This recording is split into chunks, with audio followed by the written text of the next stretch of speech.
le savoir. J'ai dit Aïcha, bon tout est pouvoir. Voici les perles et les bijoux. Aussi long, retourne ton cou. Les fruits bien mûrs, au goût de miel. Aïcha, si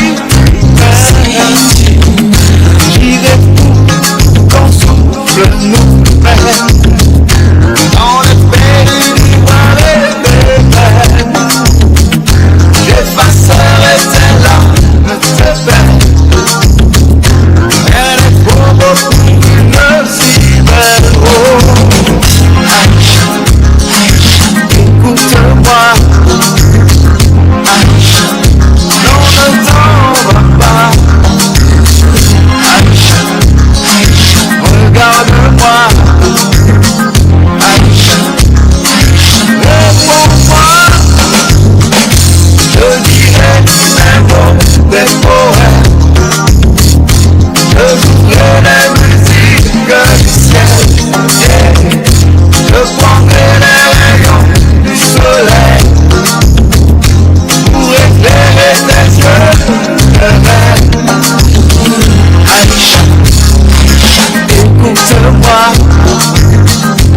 prends tout est pour toi.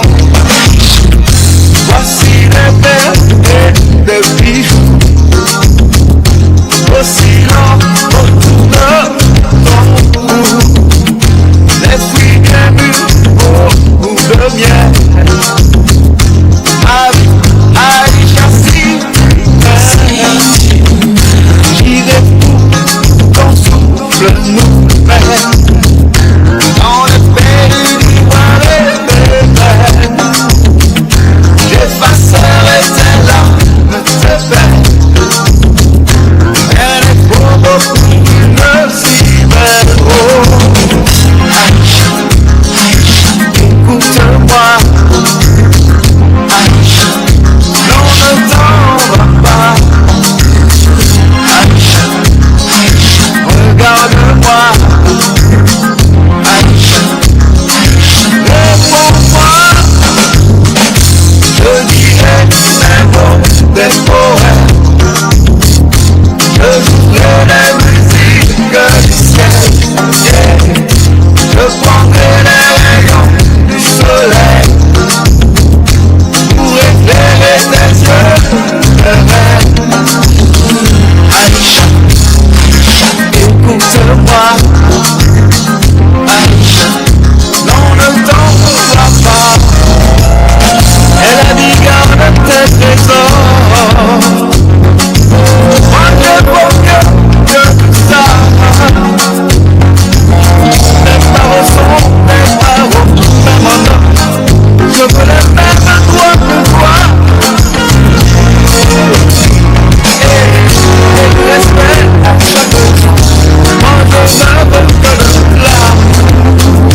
dans le pays d'Ivoire bébé. J'effacerai tes larmes, tes peines. Elle est pour beaucoup une si belle. Oh, Aïcha, Aïcha, écoute-moi. Aïcha, non ne t'en va pas. Aïcha, Aïcha, regarde-moi.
take your seats. We are about to start the opening ceremony. Thank you very much.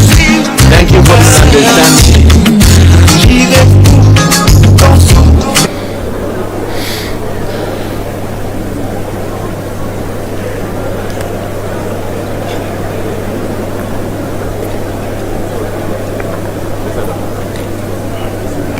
Tell them to bring water and glass. Mr. Bass.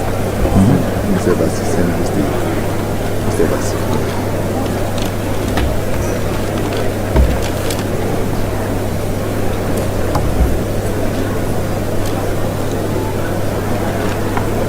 Give them.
شرفه ساعتك بالقبيل غيره ولا خليهم نخليه معك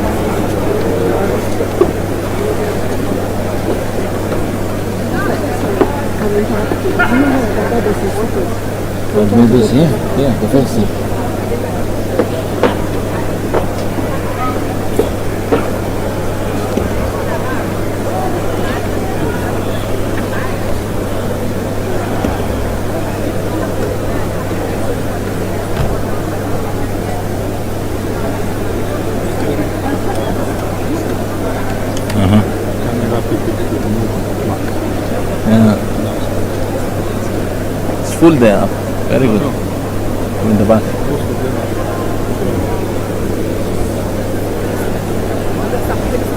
البروتوكول مع فيلسطين تقول له ينزل تحت ما عنده مكان هون ورا الرؤساء. قال الواحد لازم يكون معاه عشان هو راجل كبير ما بيقدر يمشي للكل.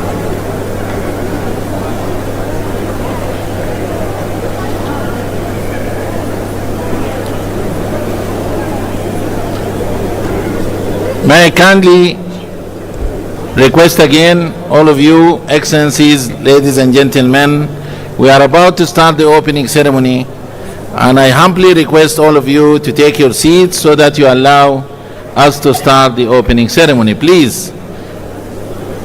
And especially, dear friends here in front of the podium, please, all of you behind,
Huh?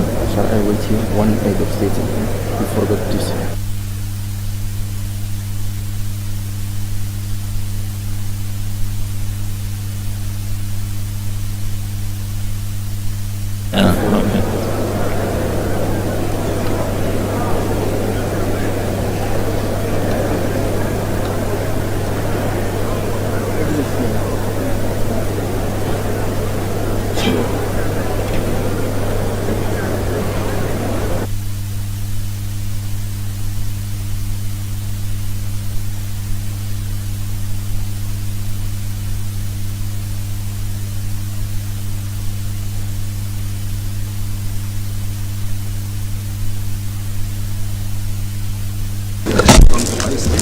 Your Excellency President Mahmoud Al-Sheikh Al-Azwan, President of the Islamic Republic of Mauritania and Chairperson of African Union, Your Excellency Dr. Abiy Ahmed, Prime Minister of Federal Democratic Republic of Ethiopia and host of the 38th Ordinary Session of the Assembly of the Union, Your Excellencies, Heads of State and Government, Your Excellency Mr. Musa Faki Mahamat, Chairperson of the African Union Commission, Your Excellency Mohamed Abbas, President of the State of Palestine, Your Excellency Mr. Antonio Guterres, Secretary General of the United Nations, Your Excellency Honorable Mia Montri, Prime Minister of Barbados and Chairperson of the Caribbean Community, Your Excellency Dr. Adesina Akinomi, President of the African Development Bank, Excellencies, First Ladies, Honorable Ministers here present, Your Excellency Dr. Monique Sazabagana, Deputy Chairperson of the African Union Commission, Your Excellencies, Commissioners of the African Union Commission, Your Excellency Abdul Hassam Jacob Aziz, Deputy Secretary General of the League of Arab States, Your Excellencies, Ambassadors here present, Heads of African Union organs and regional economic communities and mechanisms, I also recognize the presence of our partners, members of the diplomatic corps, members of the press, and all distinguished delegates, all protocols observed. May I now kindly call the Excellency Chairperson of African Union to call this meeting to order. Your Excellency, you have the floor. Thank you.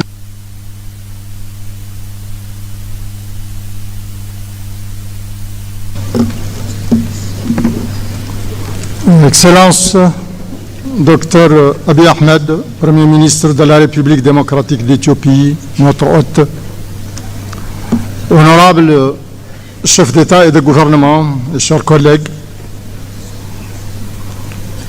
Excellence Moussa Faki Mohamed, président de la Commission de l'Union africaine, je souhaite une chaleureuse bienvenue à tous les chefs d'État et de gouvernement et les hauts représentants des États membres et à nos distingués invités. Je voudrais aussi exprimer notre appréciation pour votre présence. Je suis heureux de déclarer ouverts les travaux de la 38e session ordinaire de la conférence de l'Union africaine. Pour commencer, mesdames et messieurs, je vous invite à vous lever pour observer une minute de silence à la suite de la disparition d'un grand combattant pour la liberté, Monsieur Samu Nujoma, père fondateur de la Namibie. Donc je vous remercie.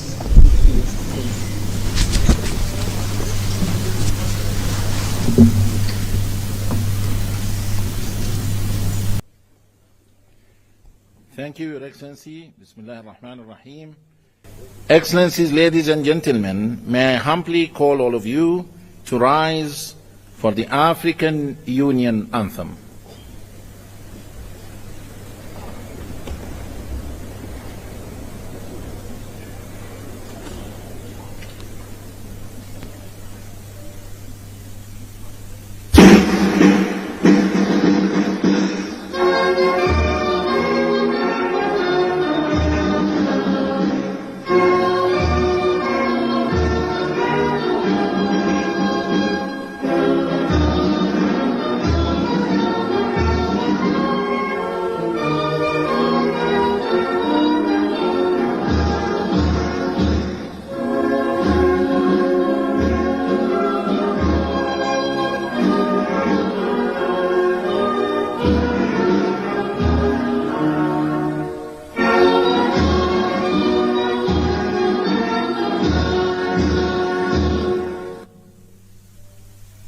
Thank you.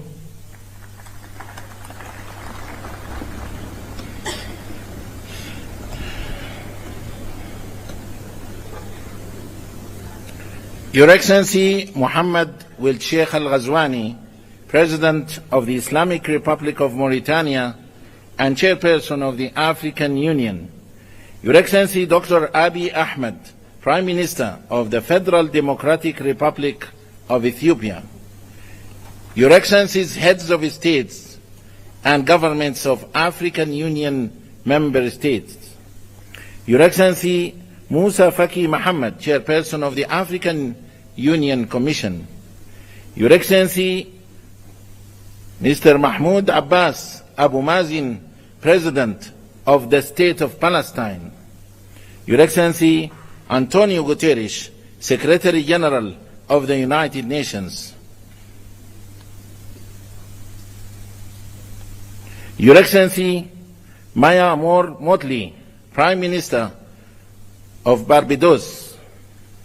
Your Excellencies, distinguished former presidents here present, Honorable First Ladies here present, Your Excellencies, Honorable Ministers, Your Excellency Dr. Monique Nzanza Baganwa, the Deputy Chairperson of the African Union Commission, Excellencies, Commissioners, and all the leadership of the Commission, Excellencies, Ambassadors, members of the Permanent Representatives Committee, Your Excellency Mina Wamakela, Secretary General of the African Continental Free Trade Area, AFCFTA, Your Excellency Madame Nardos Bekele Thomas, Chief Executive Officer of the African Union Development Agency, AUDA-NIPAD, Your Excellency Dr. Jan Kaseya, Director General of the Africa CDC,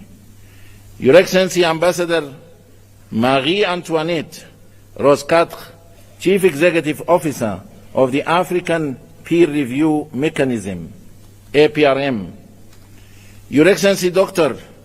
Nkosazana Dlamini Zuma, Minister of Cooperative Governance and Traditional Affairs of the Republic of South Africa, former Chairperson of the African Union Commission, Your Excellencies, Heads of United Nations Specialized Agencies and International Organizations here present, سعادة نائب الأمين العام لجامعة الدول العربية ممثل الأمين العام, Your Excellency Luis Moshikiu Abo, Secretary General of the International Organization of La Francophonie,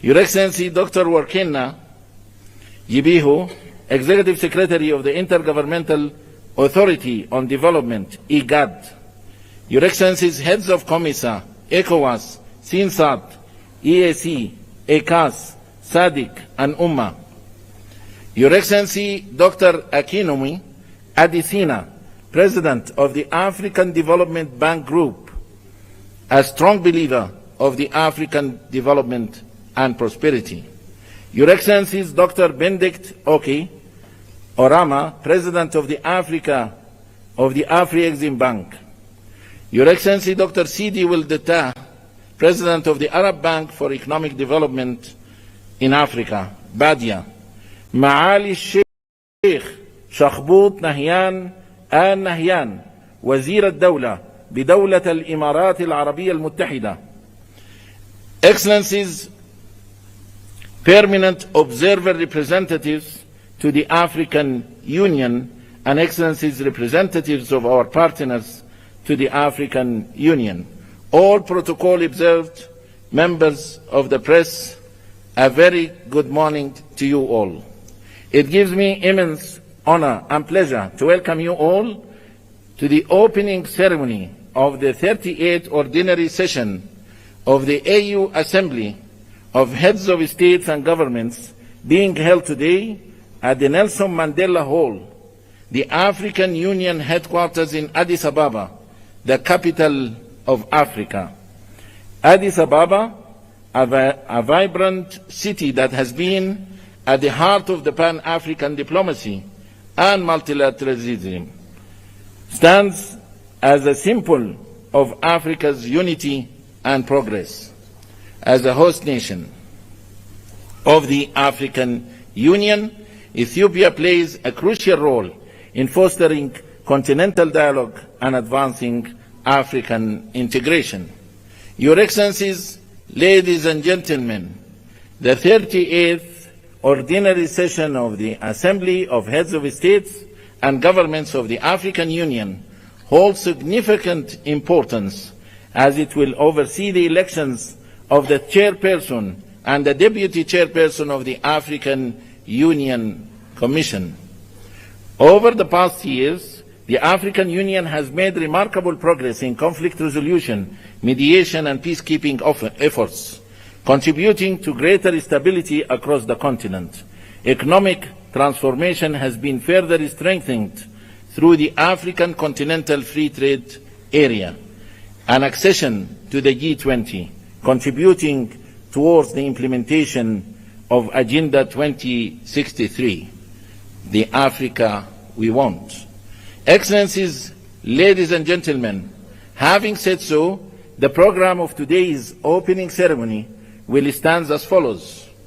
We will have a statement by His Excellency Dr. Abiy Ahmed, Prime Minister of the Federal Democratic Republic of Ethiopia, followed by a statement by His Excellency Musa Faki Mohammed, Chairperson of the African Union Commission, following which a statement by His Excellency Antonio Guterres, Secretary General of the United Nations. We shall then have a statement by His Excellency Mahmoud Abbas, President of the State of Palestine. Then His Excellency Mahmoud will Sheikh Al-Ghazwani, President of the Islamic Republic of Mauritania and Chairperson of the African Union, will make his opening remarks. Immediately after that, we will call the Dean of African Ambassadors in Ethiopia to introduce the new Bureau, members of the African Union Assembly, following which we shall have the handover ceremony for the Chairperson of the African Union. Then we will go to the launch of the African Union theme of the year, Justice for Africans and People of African Descent through Reparations. Without any further ado, I have the great honor and privilege to invite His Excellency Dr. Abiy Ahmed, Prime Minister of the Federal Democratic Republic of Ethiopia, to deliver his statement. Your Excellency, the floor is yours.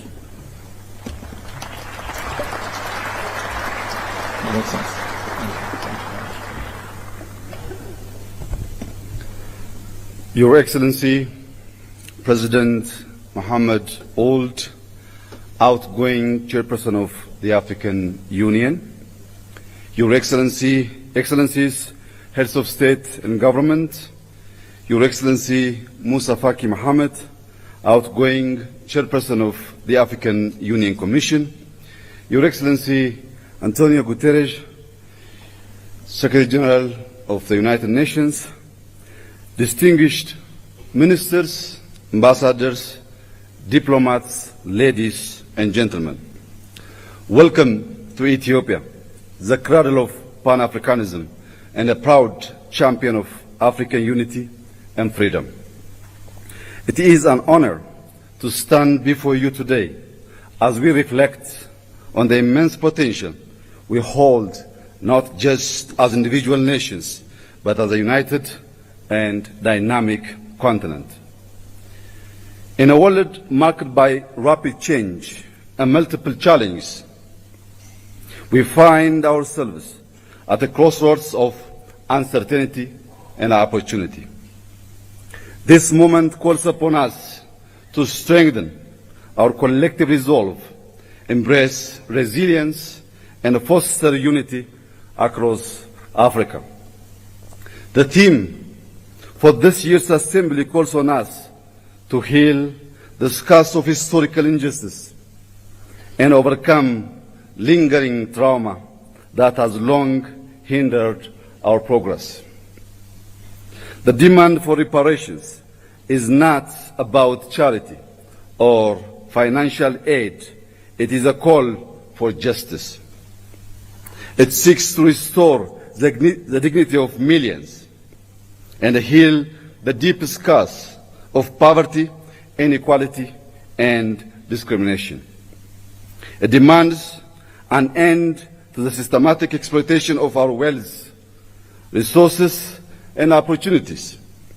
It also calls for a transformative process that acknowledges past harms and takes bold steps to right the wrongs caused upon us, upon society across the continent. Thank you. Thank you. Most importantly, the call for reparations requires not just words, but concrete actions to affirm the equal worth of every human being. Excellencies, ladies and gentlemen, to achieve lasting peace, justice, and prosperity, we must rise above the geopolitical tensions and the historical divisions imposed upon us by colonial borders. By fostering solidarity among all of our nations and embracing a shared destiny, we can pool our resources and talents to unlock our continent's full potential. Africa's cultural, ethnic, and linguistic diversity is a source of pride and strength upon which we must build inclusive governance and equitable development. Conflict resolution, diplomacy, and peace building must remain at the heart of our efforts. By championing African solutions to African challenges, we can secure lasting peace and stability.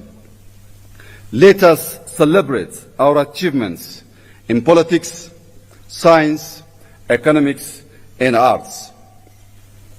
Strategic initiatives such as the African Continental Free Trade Area give us the tools to boost intra-Africa trade, reduce external dependency, and achieve self-reliance. With Africa's large and dynamic use, abundant natural resources, and growing technological innovations, we have all the means to ensure sustainable growth. The rapid advancement of artificial intelligence, particularly generative AI, offers unprecedented opportunities to transform our economies and societies. By collaborating in AI, fintech, renewable energy, and mobile technology, we can address shared challenges such as climate change, infrastructure gaps, and public health crisis. Africa's rich and diverse data sets are essential for training robust and inclusive AI models. This highlights the importance of African representation in shaping future technologies. However, as we embrace these advancements, it's essential to protect our data sovereignty, prevent digital exploitation, and develop homegrown AI solutions that reflect African values and contexts. As our data sets grow, so must our capacity to harness them for local and global good. When used responsibly, AI can be a powerful tool in conflict prevention, transparent governance, and inclusive development. Africa must actively participate in the global technology race to ensure we are competitive players in the evolving digital landscape, while also ensuring we benefit equitably from this technological revolution. Furthermore, Africa's voice on global issues must grow stronger, ensuring that we have a say in shaping governance frameworks and other much-needed reforms in the global order.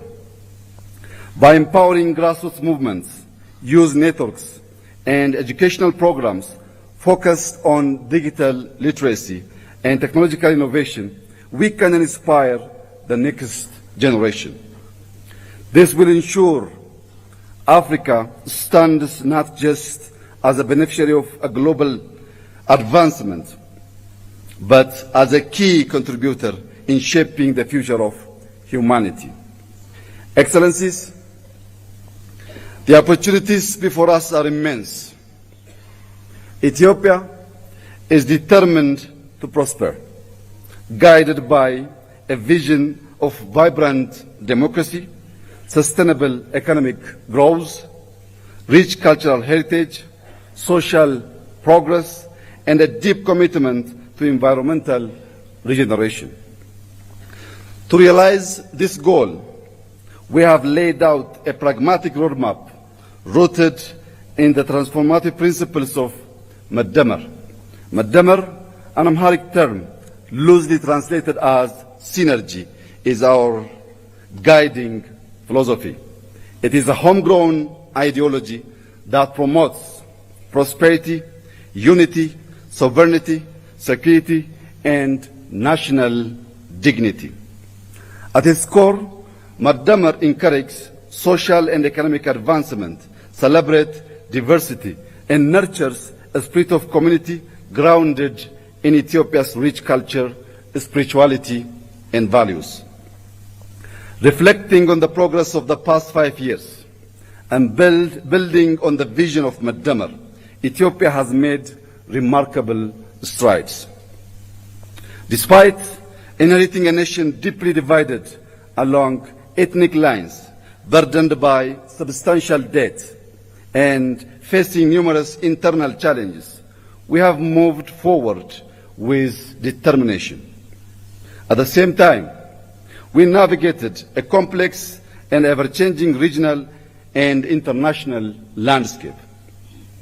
Yet, through resilience and cooperation, we continue to move closer to the realization of our shared vision of prosperity. Our achievements speak for themselves. Allow me to share a few highlights.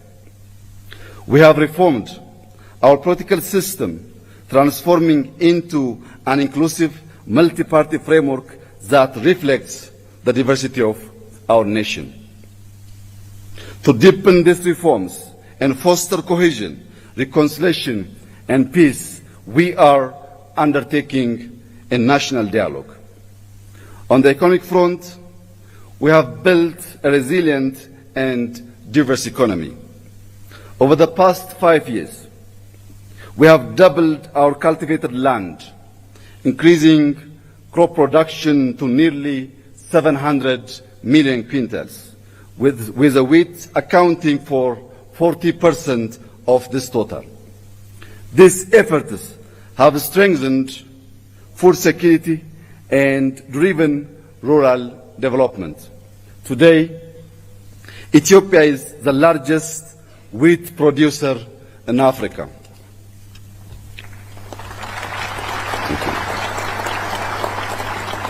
Thank you.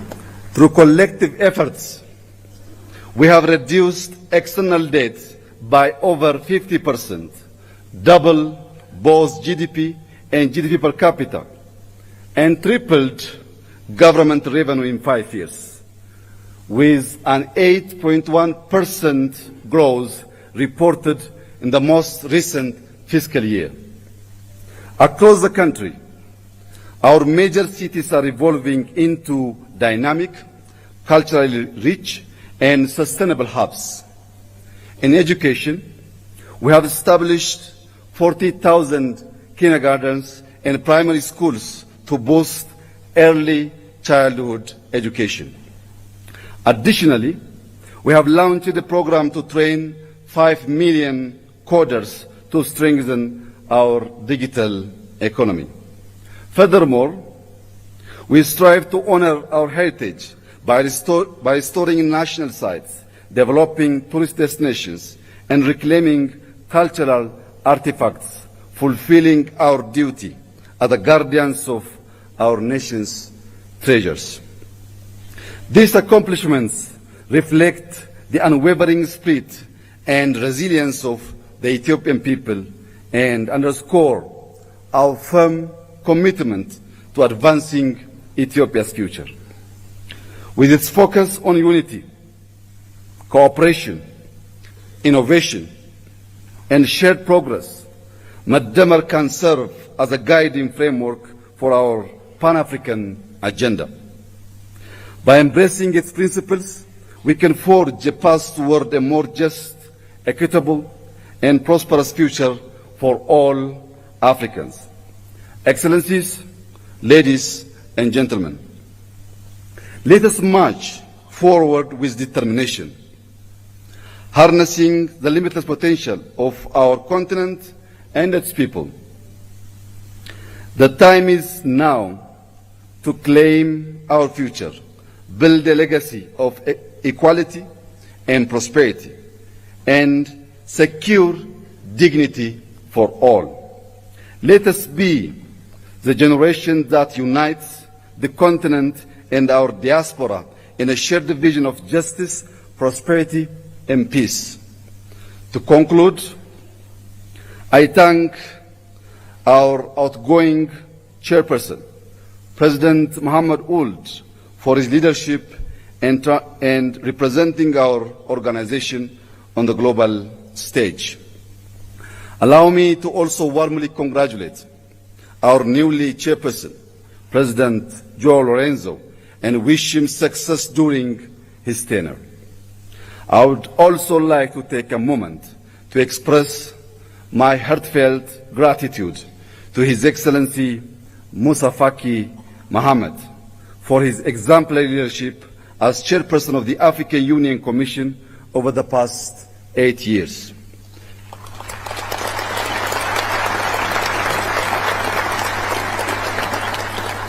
Throughout his tenure, His Excellency Musa Faki has shown unwavering commitment to Africa's development, peace, and integration, significantly strengthening the African Union's role in addressing the continent's challenge.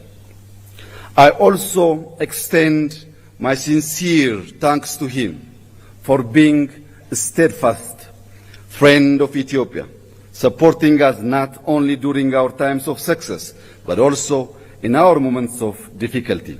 Thank you, my brother.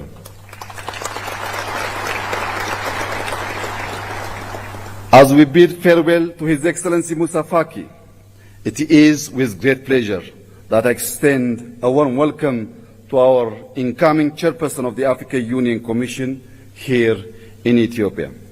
I am confident that under his leadership, we will continue to make great strides toward achieving our collective goals. I wish him every success during his mandate. Thank you for your attention, and I wish us all a fruitful summit. God bless Ethiopia. God bless Africa. I thank you.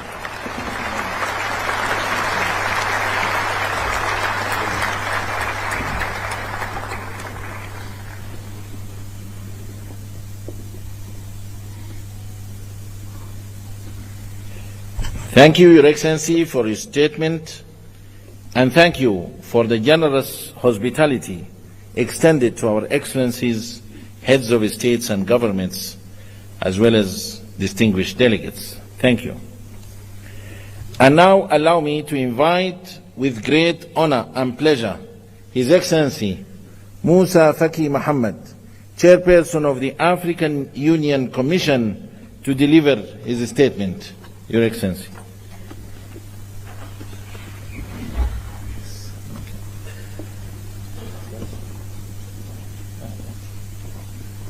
Excellences, Monsieur Mohammed Ould Cheikh Al-Ghazouani, Président de la République islamique de Mauritanie, Président en exercice de l'Union africaine,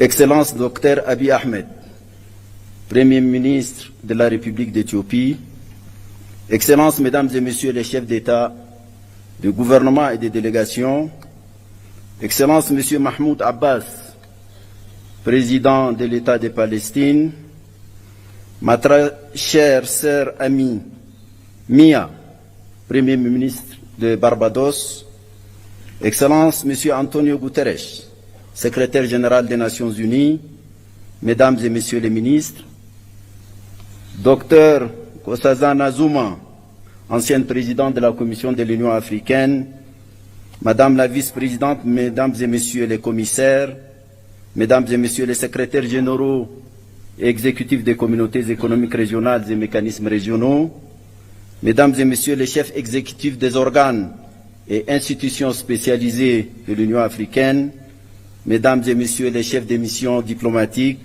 distingués invités, Mesdames et Messieurs. C'est à la fois avec un grand honneur et un immense plaisir que je m'adresse à vous aujourd'hui pour la dernière fois en ma qualité de président de la Commission de l'Union africaine. Je voudrais tout d'abord, puisque nous sommes encore au début de l'année nouvelle 2025, présenter à vos excellences, vos familles et vos peuples, au nom de tous les personnels de l'Union africaine, mes meilleurs vœux de santé, de prospérité et de succès. Je voudrais aussi exprimer mes sincères remerciements aux présidents en exercice avec lesquels j'ai successivement travaillé ces 8 dernières années. J'ai nommé dans l'ordre de leur présidence Alpha Condé, Paul Kagame, Abdel Fattah al-Sisi, Cyril Ramaphosa, Antoine Félix Tshisekedi, Macky Sall, Azali Assoumani et Mohamed Ould-Cheikh Al-Ghazouani. En cet instant de remembrance, je ne peux oublier le président Idriss Déby Itno, paix à son âme, qui, en africaniste convaincu, a eu l'initiative de ma candidature à la tête de la Commission et qui s'est investi sans compter pour un tel destin pour moi. Sa mort tragique a été ma plus atroce douleur de ce double mandat.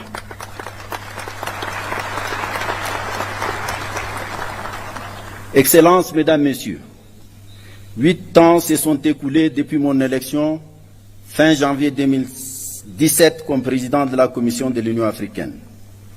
En ces moments chargés d'historicité, de signification et de symboles, je voudrais m'acquitter du devoir moral de vous présenter les grandes lignes du bilan de ce double mandat.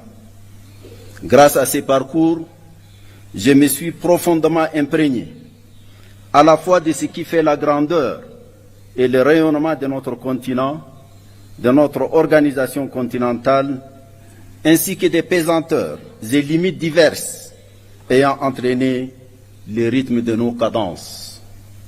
J'ai sillonné ce beau et fantastique continent. J'éprouve une profonde fierté d'avoir visité au moins une fois tous les 55 membres de notre Union.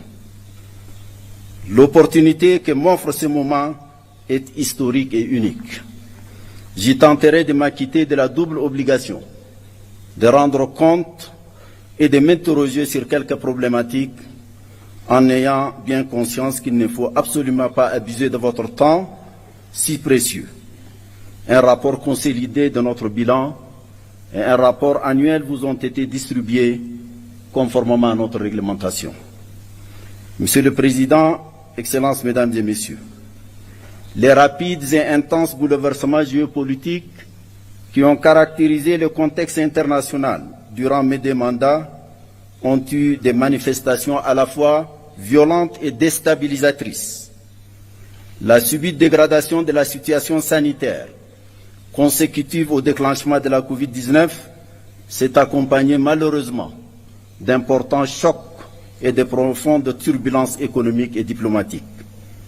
Pour l'Afrique, cela s'est traduit par une aggravation du poids de la dette, de la baisse des flux d'investissement publics et privés, de la violence et de la prégnance de certains conflits africains, de l'affaissement du panafricanisme et des chaînes de solidarité africaines, des manifestations d'obsolescence des institutions africaines, des appétits extérieurs en Afrique, des déficiences patentes en matière de gouvernance et de leadership en Afrique et même dans le monde, de la crise du multilatéralisme post-Seconde Guerre mondiale, etc., etc. La guerre russo-ukrainienne, enclenchée en février 2022, est venue noircir davantage ces tableaux, annonçant une recomposition géopolitique mondiale. Est née une ligne de fracture qui a suscité une forme de bipolarité qui, dans les imaginaires politiques, évoque la réalité pourtant théoriquement dépassée de la guerre froide. Des incertitudes profondes sur la soutenabilité de la paix et de la coopération internationale ont empoisonné les esprits, assombri les consciences et ont renforcé le pessimisme, les égoïsmes et le pragmatisme mercantile. Les conséquences de cette guerre ont profondément affecté l'Afrique, qui importait l'essentiel de sa consommation céréalière et ses intrants agricoles de ces deux pays, la Russie et l'Ukraine. Le spectre de l'insécurité alimentaire et sanitaire a plané sur bien de nos pays, dont un bon nombre continue de souffrir de leur fragilité structurelle. أصحاب الفخامة والمعالي السادة سيداتي وسادتي، وفي الشرق الأوسط فإن الشعب الفلسطيني الشقيق عانى ويعاني أبشع أنواع الظلم في التاريخ البشري. إن الحرب الفظيعة والجائرة التي دمرت كل شيء في فلسطين وخاصة في غزة، واستمرار حرمان هذا الشعب من حقوقه الأساسية في الاستقلال والسلام والوجود والحياة بكل بساطة، لا تشكل عارا جسيما لكل الإنسانية.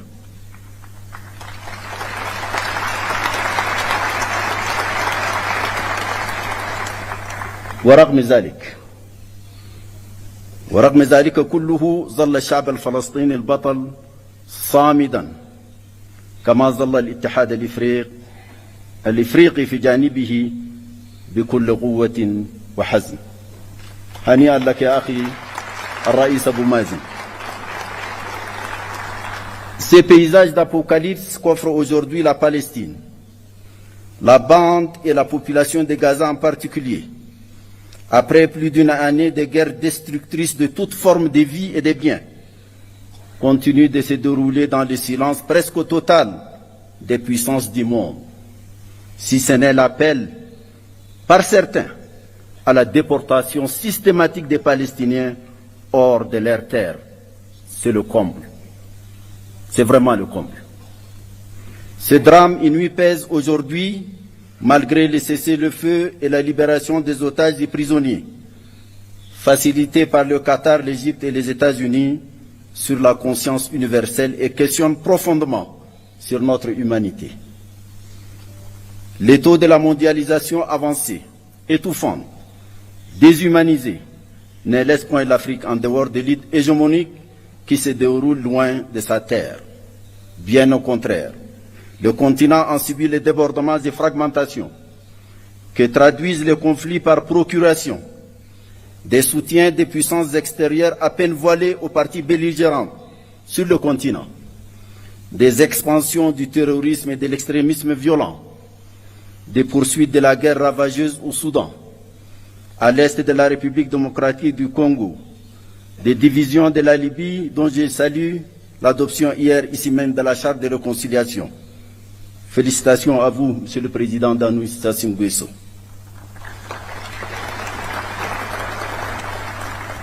Les tensions de tous ordres au Sahel, au bassin du lac Tchad, au golfe de Guinée, au Mozambique, à la Corne de l'Afrique et dans la région des Grands Lacs sont un autre pan de ces chapelets embrasiers des crises africaines. Les flux de réfugiés politiques, économiques, environnementaux et autres personnes déplacées internes viennent accentuer la situation sécuritaire, alimentaire et sanitaire déjà fragile de nombreux États membres. C'est à ce contexte mondial et régional fortement dégradé que nous avons été confrontés au cours des 8 dernières années de développement de notre action. Excellences, Monsieur le Président, Mesdames et Messieurs, la réforme institutionnelle de notre Union entamée en 2017 ambitionnait la création de conditions optimales pour garantir la poursuite efficiente des programmes inscrits dans notre boussole doctrinale stratégique, l'agenda 2063, aux fins d'une meilleure résistance aux défis ainsi identifiés.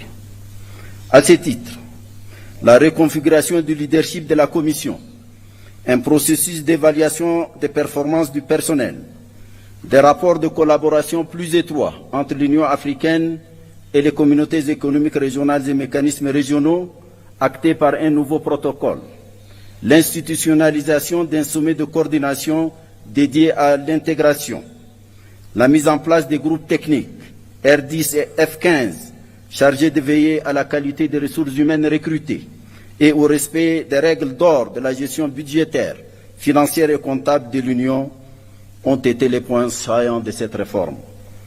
Une évaluation de la pertinence de tous les organes de l'Union, sans exception aucune, fera naître une nouvelle cartographie administrative et institutionnelle de l'Union. J'insiste ici, en particulier, sur 3 parmi ces organes. Le Parlement panafricain, le Conseil de paix et de sécurité et le Comité des représentants permanents. Le mouvement d'ensemble de la réforme, avec ses ombres et lumières, confirme sa pertinence et sa nature nécessairement progressive à se déployer sur le long terme. C'est une exigence d'adaptation perpétuelle des structures de notre Union aux évolutions qui caractérisent le monde. Je voudrais ici remercier les présidents Paul Kagame et William Ruto pour leurs remarquables efforts pour faire avancer cette réforme.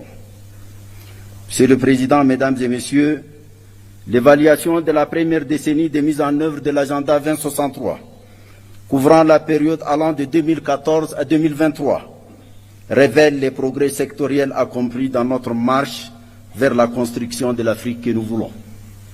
Il est crucial d'en tirer les vraies leçons et de procéder aux ajustements pertinents subséquents. Dans le domaine de la santé, c'est une approche holistique, traduite sur le terrain à travers des actions auréolées de succès. Avec la survenance de la pandémie de la Covid-19, Africa CDC s'est affirmée comme l'instrument le plus efficace de la lutte contre toutes les maladies. La préoccupante question du financement de la santé continue de nous préoccuper. 2 mécanismes de financement de la couverture sanitaire universelle et celle de la lutte contre la malnutrition sur le continent ont été conçus. Grâce au Centre africain des vaccins vétérinaires, PANVAC, dont le nouveau laboratoire de production de vaccins a été inauguré en février 2024, une avancée significative dans le domaine de l'élevage, de la santé animale et du développement socio-économique a été réalisée. L'Agence africaine des médicaments, AMA, a commencé l'installation de son siège à Kigali et ses activités sont sur la rampe de lancement. La médecine traditionnelle a bénéficié de l'élaboration de 2 plans décennaux, le dernier courant de 2025 à 2035. Le champ de l'éducation a été animé par la volonté de concevoir un nouveau système éducatif pensé en fonction des exigences d'un monde où l'enjeu majeur est devenu la compétition autour de l'innovation scientifique, technologique et maintenant par l'intelligence artificielle. C'est en cohérence avec cette âme que des stratégies diverses et complémentaires ont été développées, notamment lors de la conférence de Nouakchott de l'année 2024, initiée par la présidence en exercice la Mauritanie, en collaboration avec la Commission de l'Union africaine et d'autres partenaires dont l'UNICEF et l'UNESCO en particulier. La centralité des problématiques genre et jeunesse a été affirmée. Les envoyés spéciaux femmes et jeunes se sont bien implantés dans l'univers institutionnel du leadership de l'organisation. Tout au long des 8 années de ce double mandat, bien d'autres domaines cruciaux ont retenu toute l'attention qu'ils méritent, de par leur importance pour le développement socio-économique de l'Afrique.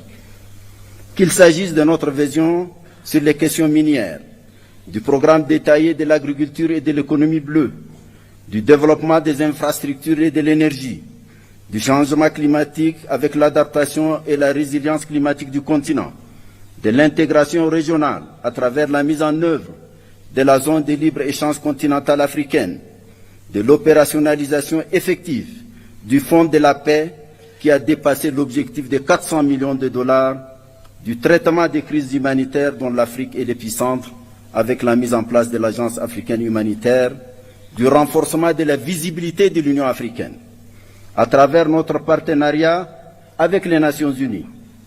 Tous ont été au centre de notre entreprise collective.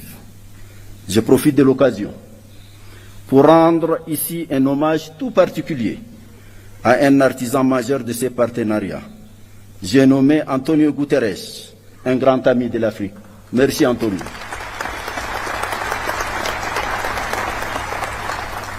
L'accession de l'Union africaine au G20 et les BRICS, dont plusieurs États africains sont membres, est venue couronner cette visibilité.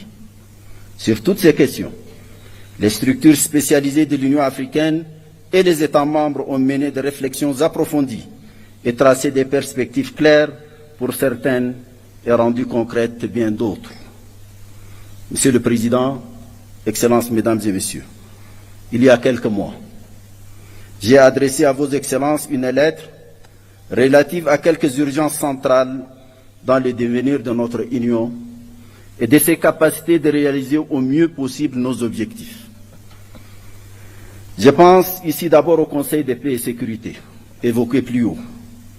Son rôle devrait s'accomplir sur la base des textes qui régissent son fonctionnement, dont il tire la force et la légitimité de concevoir, d'encadrer les questions prégnantes de notre sécurité collective et d'imposer, si nécessaire, les sanctions requises le cas échéant. Il est fort regrettable que ces décisions soient parfois contraires à nos principes et lorsqu'elles ne le sont pas, restent souvent lettre morte. Les décisions de cet organe continental central ne sauraient être considérées avec désinvolture et négligence par les États membres, ni par une conception et des pratiques biaisées des communautés économiques régionales au nom du principe galvaudé d'une subsidiarité interprétée de façon intéressée et partisane. L'évocation du CPS renvoie à la question des changements non constitutionnels du gouvernement. À cet égard, j'ai mentionné dans la dite lettre que nous n'avons plus désormais que deux options. Soit abandonner les principes qui régissent actuellement cette problématique, soit les appliquer sérieusement, quitte à les réviser et les adapter à nos besoins et réalités nouvelles. Nous ne pouvons, pour notre crédibilité, continuer à ressasser telle une litanie ces principes tout en les piétinant ou acceptant leur flagrante et constante violation. Il n'y a rien de plus corrosif de notre crédibilité qu'une telle attitude qui a conduit ces derniers temps à une véritable défiance vis-à-vis des règles et principes et fragiliser l'intégration dans une partie du continent. J'ai mentionné également le marasme persistant et paralysant de notre insupportable division en matière de représentation en relation avec nos partenariats dits stratégiques. J'appelais ici encore à choisir l'une des deux options qui s'y présentent pour nous et dont j'ai présenté clairement les termes dans ma lettre. J'avais également mentionné la question récurrente du financement de l'organisation, laquelle paradoxalement contraste avec les tendances continues de multiplication des organes sans souci de leur financement. Une organisation indépendante et gardienne de notre liberté et de notre souveraineté ne saurait se construire par le financement d'autrui. J'avais également soulevé la réduction privative d'initiative du président de la Commission de l'Union africaine et appelé à son harmonisation avec les obligations légales et coutumières qui s'imposent désormais à lui. En somme, l'essence de ma correspondance est simple, est peut-être brutale. C'est la question d'être dignement ou ne pas être de notre organisation, placée devant une terrible conjugaison de facteurs de complexité. Ce sont toutes ces questions auxquelles vous faites face aujourd'hui que j'ai voulu pudiquement poser dans ma lettre. Allons-nous enfin ouvrir les yeux sur le sort de notre organisation ou alors continuer à la laisser se lamenter et gémir? Excellence, Monsieur le Président, Excellences, Mesdames et Messieurs, c'est une vérité banale aujourd'hui d'affirmer que les concepts et les instruments juridiques servant de cadre d'analyse des dynamiques de la politique internationale contemporaine sont périmés. Ils ont perdu leur vertu à la fois structurante et explicative des phénomènes mondiaux actuels. Un tel constat explique pourquoi les débats portent aujourd'hui sur les modalités d'avènement d'une nouvelle gouvernance économique et politique mondiale. L'Afrique ne peut rester muette et inactive. Elle doit impérativement s'y jeter dans la bataille pour se tailler sa place propre dans les configurations en cours de recomposition. Ce n'est pas facile. Cela demandera de l'ingéniosité, de la créativité, de la méthode, du courage. Plus généralement, cela demandera une vraie rédemption pour un réveil de la conscience et de l'âme du panafricanisme. Celui de la conscience de notre africanité, celui de la fierté de notre africanité, celui de l'attachement à notre africanité, celui du rejet de notre dépersonnalisation et de notre servilité nihiliste, de notre identité et de notre être.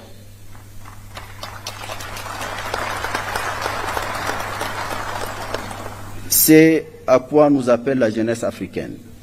Celle-ci, majoritaire dans tous nos États, est de plus en plus exigeante. Sa voix résonne de plus en plus fort grâce aux nouvelles formes de communication qui amplifient toutes les expressions.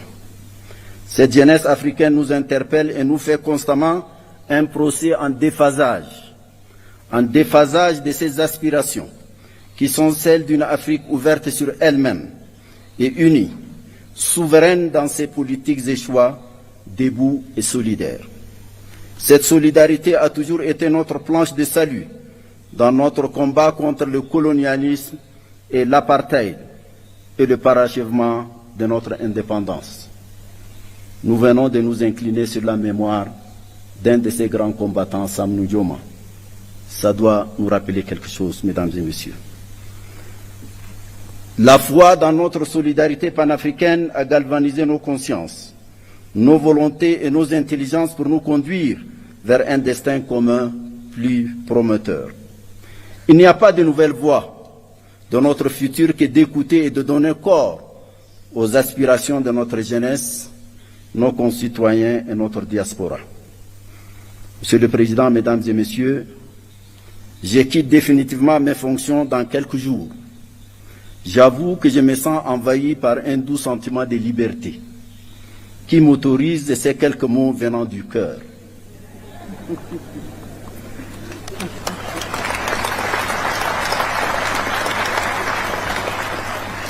Le premier est un mot de profonde gratitude à vos excellences pour la confiance que vous m'avez accordée en m'élisant pour 2 mandats successifs, président de la Commission de l'Union africaine.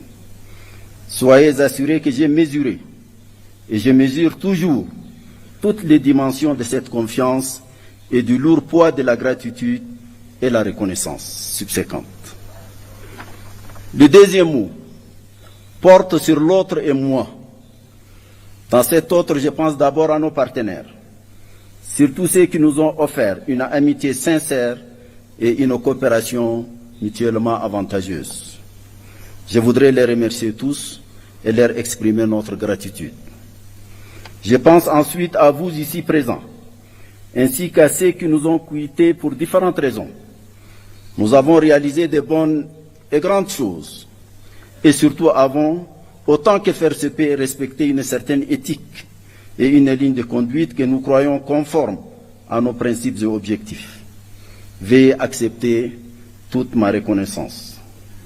Les membres de commission de l'Union africaine, D'autres hommes et femmes, ensuite, y ont travaillé, souvent dans l'ombre, avec assiduité, dévouement, discipline et talent. Je voudrais leur rendre l'hommage qu'ils méritent.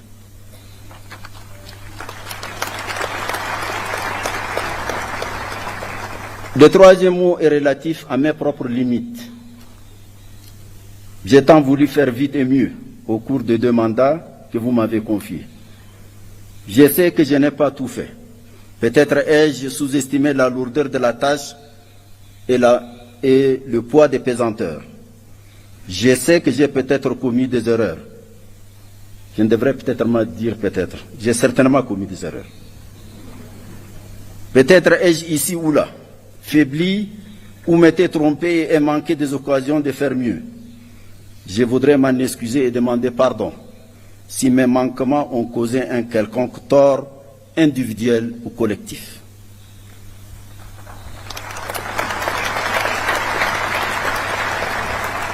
Le 4e mot est relatif à mon sentiment de l'instant. Je suis heureux de reprendre ma liberté. Mais je sais que j'aurai aussi la nostalgie des lieux, des femmes et des hommes que j'y ai connus, du peuple éthiopien à la civilisation millénaire. À vous, mon cher Dr Abiy Ahmed, Betam Amesegnalem.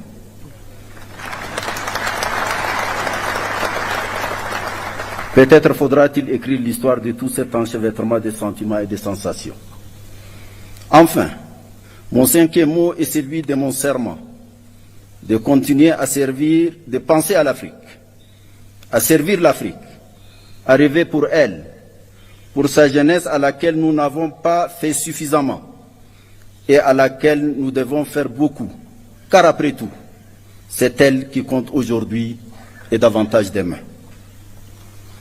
Un mot de la fin à vous, Monsieur le Président et cher frère Mohamed Cheikh Al-Ghazouani, pour vous dire combien j'ai apprécié votre proximité tout au long de votre mandat. Vous avez été un maître de sagesse, de civisme et de hauteur, inspirant à tous égards. À vous, Monsieur le Président et cher frère Joao Lourenço, je me permets de souligner que la force tranquille que vous symbolisez me rassure sur une présidence en exercice de sérieux et de substance. Puissiez-vous tous les deux en particulier, et nous tous, avoir une pensée agissante pour les grands prisonniers du Sahel, le président Mohamed Bazoum, dont rien ne justifie l'interminable détention. Il doit être libéré sans condition. Plein succès à notre sommet, plein succès à notre prochain leadership. Je vous remercie.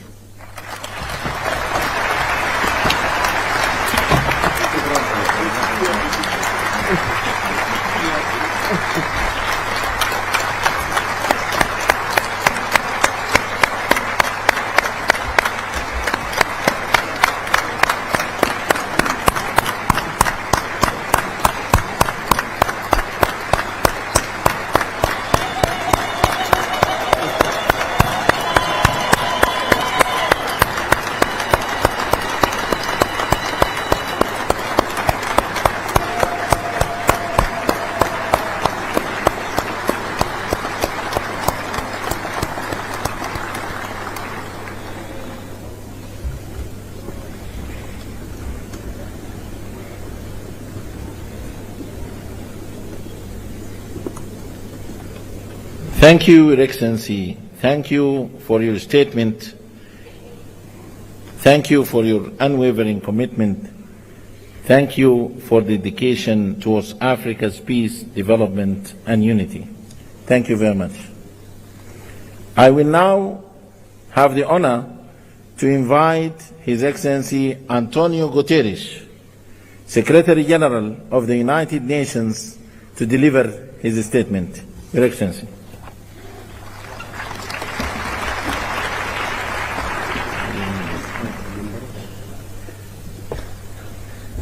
Monsieur le Président de l'Union africaine, Excellences, Excellencies, ladies and gentlemen, all protocol observed.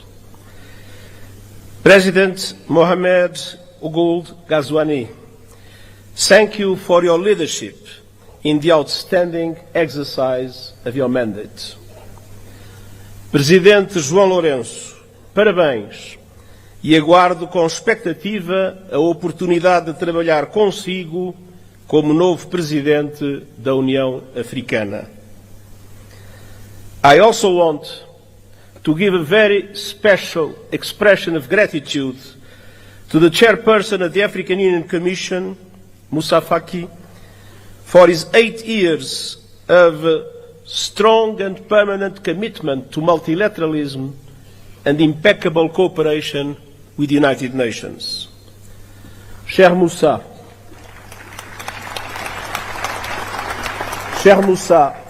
travailler avec toi est un privilège, un plaisir et un honneur. Excellencies, the partnership between the African Union and the United Nations has never been stronger. Together, we see an Africa booming with hope and possibility. You have a booming, enterprising population, including the largest number of young people in the world. The African continental free trade is poised to turbocharge the region's economy, and calls to address the legacies of colonialism and slavery are growing louder, as reflected in your theme this year, and as reflected in the leadership of so many passionate voices for the liberation of Africa, such as the great Dr. Sam Nujoma of Namibia, whose life we celebrate and whose loss we mourn. The world must never forget that Africa is the victim of two colossal and compounded injustices. First, the profound impact of colonialism and the transatlantic slave trade. The roots stretch back centuries, and the bitter fruit continues to affect Africans and people of African descent to this day. Decolonization alone in itself was not a panacea. Political independence did not free countries from structures based on exploitation and decades of economic, social, and institutional underinvestment. It is high time for reparatory justice frameworks to be put in place. Second, Africa was under colonial domination when today's multilateral system was created, and that injustice endures. Look no further than the United Nations Security Council. There is no excuse that Africa still lacks permanent representation in the 21st century. I will keep working with the African Union and all member states to ensure the representation Africa needs and the justice you deserve, including with 2 permanent members of the Security Council. And we will keep pressing together for an international financial architecture that is no longer outdated, dysfunctional, and unfair. Correcting age-old injustices is essential to address here and now challenges. And the good news is that we have many of the solutions we need. Last year, you helped drive that effort at the United Nations with the Pact for the Future. And I thank Africa for its support that was vital to approve the Pact. Our task now is to make those commitments a reality. South Africa's G20 chairmanship could not come at a better time. Let me point to 4 areas for action. First, we must push for peace, security, and alleviating appalling levels of human suffering. Sudan is being torn apart before our eyes and is now home to the world's largest displacement crisis and famine.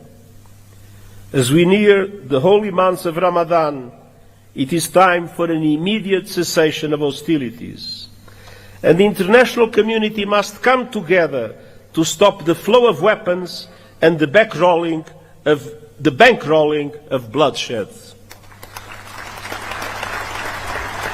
In the Democratic Republic of the Congolese people have been suffering yet again from a brutal cycle of violence. And the fighting that is raging in South Kivu as a result of the continuation of the M23 offensive threatens to push the entire region over the precipice. Regional escalation must be avoided at all costs. There is no military solution. The deadlock must end, the dialogue must begin, and the sovereignty and territorial integrity of the DRC must be respected. The conclusions of the recent joint EAC-SADC summit offer a way forward, with a renewed call for an immediate ceasefire and new momentum for regional efforts based on the Luanda and Nairobi processes. Now is the time for swift implementation. And you can count on the continued support of the United Nations, including MONUSCO. In the Sahel, the clear and present threat of terrorism is undermining peace, security, and sustainable development. And in Somalia, we are urging predictable funding for the African Union support and stabilization mission, and I hope that our voice will be heard by the Security Council. And as we gather here in Africa, I know all our minds are also very much on Gaza. A resumption of hostilities must be avoided at all costs. The Palestinian people have suffered too much. I welcome efforts by the parties to abide by the ceasefire agreement and urge action for a permanent ceasefire and the release of all hostages. Peace is possible in the Middle East, and that starts with tangible, irreversible, and permanent progress towards the two-state solution, Israel and Palestine, living side by side in peace and security. Excellencies, on all fronts, we stand shoulder to shoulder with the African Union to advance security, stability, human rights, and rule of law. Excellencies, second, we must keep working together to deliver the AU 2063 agenda and the 2030 agenda for sustainable development and drive action on finance. African countries pay up to 8 times more to borrow than developed countries, and 20 are in or at risk of debt distress. The Pact for the Future supports an international financial architecture reform to reflect today's economy, ensuring fair representation and urging effective action on debt relief. And I will stand with Africa as a matter of justice and to right the historic wrongs. Excellencies, third, the climate crisis. Climate disasters are tearing across Africa, destroying lives, upending livelihoods, devastating economies, and inflaming conflict. At the same time, the renewables revolution is unstoppable, and Africa is poised to become a global clean energy powerhouse. Yet, today, Africa receives just 2% of global renewables investment. Realizing Africa's potential requires access to affordable finance, including by implementing the COP29 finance decision fully and on time, and supporting development of a roadmap to realize $1.3 trillion a year. Excellencies, Africa has contributed little to the climate crisis, yet is paying the price with record droughts, floods, and heat. Climate justice requires a massive investment in adaptation, with the international community bearing an enormous responsibility. Developed countries must double adaptation finance, and countries must significantly boost the loss and damage funds. Allow me a note. When the Loss and Damage Fund was created, the pledging conference that took place has allowed for an amount that is equivalent at the highest contract for a basketball player in the United States. It is absolutely necessary to make the Loss and Damage Fund an effective instrument to support developing countries in adaptation. And we also need justice when it comes to your abundant critical minerals. Too often your countries are plundered, bound to the bottom of value chains as others grow rich on your resources. The work of the United Nations Panel on Critical Energy Transition Minerals is designed to help embed justice, sustainability and human rights across the value chain. Africa's minerals must benefit Africa's people. Excellences, enfin nous devons agir dans le domaine des nouvelles technologies, notamment l'intelligence artificielle. Près de 2/3 de la population africaine sont privés d'un accès fiable à l'Internet. Nous avons une responsabilité historique, faire en sorte que l'intelligence artificielle profite à l'humanité tout entière et pas seulement à quelques privilégiés, États et compagnie. Le pacte numérique mondial partage les ambitions du pacte numérique africain. Connectivité universelle, renforcement des capacités et une gouvernance responsable de l'intelligence artificielle. Je présenterai bientôt un rapport sur les modèles innovants de financement volontaire et les initiatives de renforcement des capacités afin d'aider les pays du Sud global à exploiter l'intelligence artificielle pour le bien commun. Ensemble, assurons-nous que les promesses seront tenues.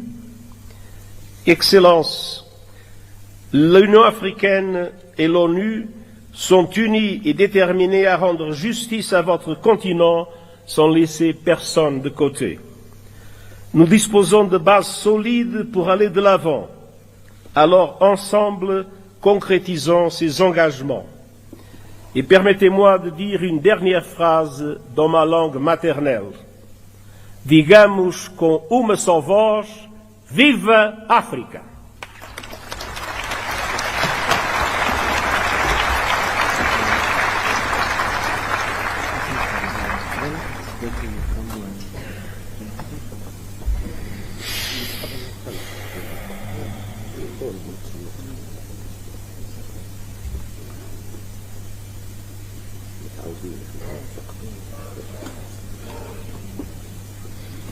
Thank you, Your Excellency, for your statement.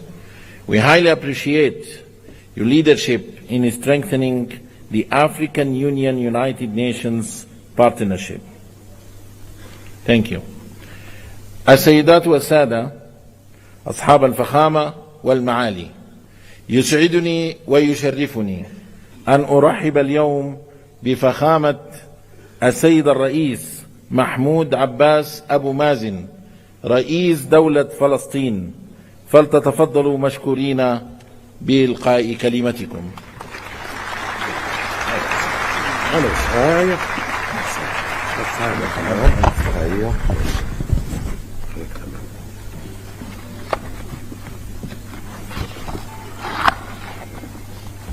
بسم الله الرحمن الرحيم.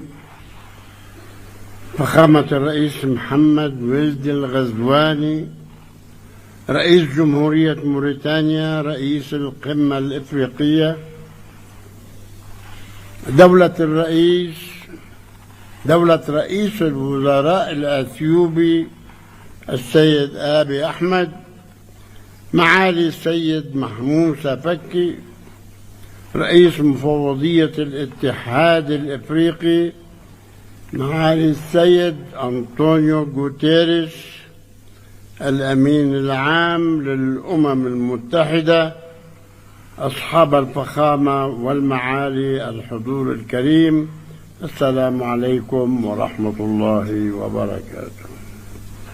نود في البداية أن نقدم التهنئة لفخامة الوقت الذي نعمل فيه ومعنا دول العالم ومنظماته الدولية لتثبيت وقف إطلاق النار وتقديم المزيد من المساعدات الإنسانية وتولي دولة فلسطين مهامها في قطاع غزة ومساعدة النازحين للعودة إلى مناطقهم وتأمين مقومات الحياة لشعبنا الأصيل في قطاع غزة والتجهيز لإعادة الإعمار. تخرج علينا دعوات لانتزاع شعبنا من أرضه وتهجيره والمساس بسيادة دول أخرى، دعوات هدفها إلهاء العالم عن جرائم الحرب والإبادة الجماعية والتدمير في غزة وجرائم الاستيطان والمستوطنين وسرقة الأرض الفلسطينية ومحاولة ضمها والاعتداء على المقدسات في الضفة والقدس والتي تقوم بها قوات الاحتلال وعصابات المستوطنين الإرهابيين بهدف تقويض حل الدولتين وإضعاف السلطة الوطنية الفلسطينية. اليوم يعيش في قطاع غزة 2,300,000 فلسطيني، منهم 1,500,000 لا نصف المليون لاجئ، 1,500,000 لجأوا الذين طردوا من أرضهم في عام 48 وتعرضوا خلالها إلى أكثر من 50 مجزرة على أيدي العصابات الصهيونية الإرهابية. والمكان الوحيد إذا أراد الأمريكان حلا، المكان الوحيد الذي يجب عودتهم إليه هو مدنهم وقراهم التي هجروا منها إبان النكبة تنفيذا للقرار الأممي 194 الذي يدعو إلى عودة اللاجئين الفلسطينيين إلى مدنهم وقراهم التي هجروا منها وتعويضهم عن كامل الأضرار التي ألحقت بهم. إننا نؤكد على رفضنا الكامل والمطلق لأية دعوات تهدف لتهجير شعبنا الفلسطيني من وطنه، والتي من شأنها إبقاء المنطقة في دائرة العنف بدلا من الذهاب لصنع السلام. وسيكون واهما من يعتقد أنه بإمكانه فرض صفقة قرن جديدة التي أطلقت قبل سنوات أو تهجير شعبنا والاستيلاء على أي شبر من أرضنا. ونقدر في هذا الصدد مواقف كل الدول التي رفضت دعوات تهجير شعبنا من وطنه ووقفت إلى جانب حقه في أرضه، مثمنين عاليا موقف الاتحاد الإفريقي ودوله الأعضاء في هذا الشأن. إن هذه الممارسات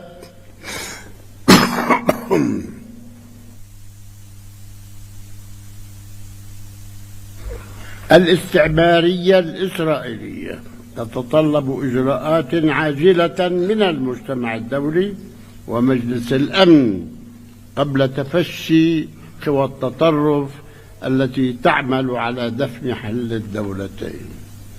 القادة ورؤساء الوفود، إن قضيتنا الفلسطينية هي قضية عدل لشعب يسعى للحرية والاستقلال، وإن التزامنا بالشرعية الدولية والاتفاقات الموقعة بما فيها تنفيذ الرؤية المبنية على حل الدولتين يقضي بإنهاء الاحتلال الإسرائيلي الذي يسيطر بالقوة العسكرية على أرض دولة فلسطين بعاصمتها القدس الشرقية على خطوط العام 67. هذا ما قررته الشرعية الدولية وقرار مجلس الأمن 242 و338 وتنفيذ مبادرة السلام العربية لتعيش جميع شعوب المنطقة في أمن وسلام وحسن جوار، وهو الأمر الذي يأتي تنفيذا للرأي الاستشاري لمحكمة العدل الدولية الذي نص على عدم قانونية الاحتلال وضرورة إنهائه، وحدد الوقت في خلال 12 شهرا. المحكمة الدولية قررت 12 شهر يجب عليه أن ينتهي وفق قرار الجمعية العامة للأمم المتحدة وعقد مؤتمر الأطراف السامية المتعاقدة على اتفاقية جنيف الشهر المقبل. وندعو بهذه المناسبة دول الاتحاد الأفريقي للمشاركة في هذا المؤتمر الهام. القادة ورؤساء الوفود، إن تحقيق الأمن والاستقرار الدوليين يتطلب من الجميع المشاركة الفاعلة في التحالف العالمي لتنفيذ حل الدولتين ودعم المؤتمر الدولي للسلام المقرر عقده في الأمم المتحدة في منتصف يونيو القادم برئاسة مشتركة للمملكة العربية السعودية وفرنسا، والذي يشكل فرصة لحشد الطاقات الدولية للاعتراف الدولي بدولة فلسطين والحصول على العضوية الكاملة في الأمم المتحدة. لم نحصل على العضوية الكاملة بسبب قرارات الفيتو الأمريكية، نحن مراقبون في الأمم المتحدة، وتنفيذ حل الدولتين المبني على الشرعية الدولية. إن انعقاد القمة الإفريقية تحت عنوان العدالة للأفارقة والأشخاص من أجل الإفريقي من خلال التعويضات يعكس التزامكم الأصيل بالعدالة كقيمة إنسانية عالمية، وهو التزام نرى صداه في دعمكم الدائم للشعب الفلسطيني الذي لا زال يرزح تحت الاستعمار الوحيد المتبقي من مخلفات الاستعمار البغيض. نحن وحدنا في كل العالم، وحدنا لازلنا تحت الاحتلال الذي عاشته شعوبكم. أنتم وقعتم والحمد لله تحررتم وتحررتم منه. ختاما نجدد شكرنا للاتحاد الافريقي ودوله الاعضاء على دعمهم الثابت لنضال الشعب الفلسطيني لنيل حريته واستقلاله، متمنين النجاح والتوفيق لاعمال قمتكم ومستقبلا مشرقا للقاره الافريقيه وشعوبها الحره. والسلام عليكم ورحمة الله وبركاته.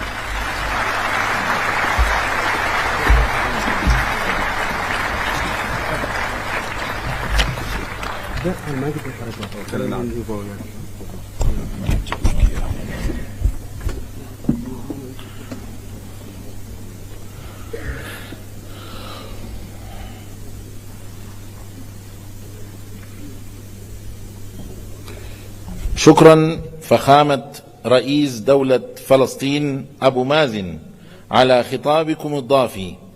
إن مشاركتكم اليوم فخامة الرئيس تؤكد من جديد مناصرة ودعم الاتحاد الإفريقي للقضية الفلسطينية بكل قوة وعزم.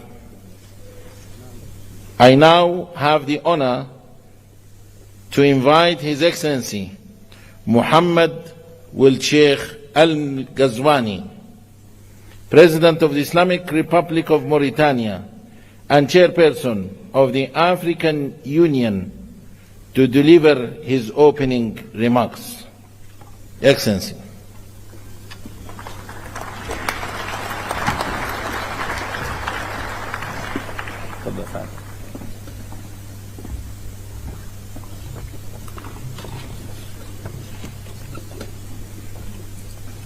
بسم الله الرحمن الرحيم، والصلاة والسلام على سيدنا محمد.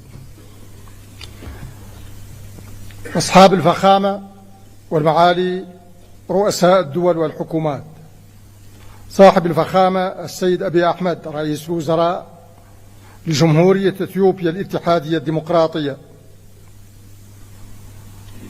معالي السيد موسى محمد معالي رئيس مفوضية الاتحاد الإفريقي، معالي السيد أنطونيو غوتيريش الأمين العام للأمم المتحدة، فخامة الرئيس محمود عباس رئيس السلطة الفلسطينية، معالي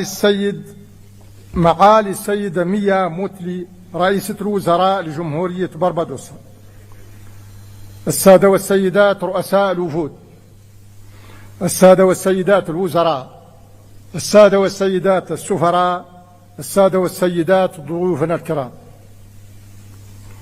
أود بداية أن أتوجه بجزيل الشكر للحكومة والشعب الإثيوبيين على ما اتخذوه من إجراءات لتسهيل التنظيم لمحكم لقمتنا هذه، وعلى ما أحطنا به ونحاط به دائما من عناية فائقة وكرم ضيافة أصيل في هذه المدينة العريقة، موطن ميلاد منظمتنا التي تشكل التعبير المؤسسي الأسمى عن طموحات الآباء المؤسسين وتطلعات شعوبنا الإفريقية إلى قيام إفريقيا موحدة آمنة مستقرة ومزدهرة.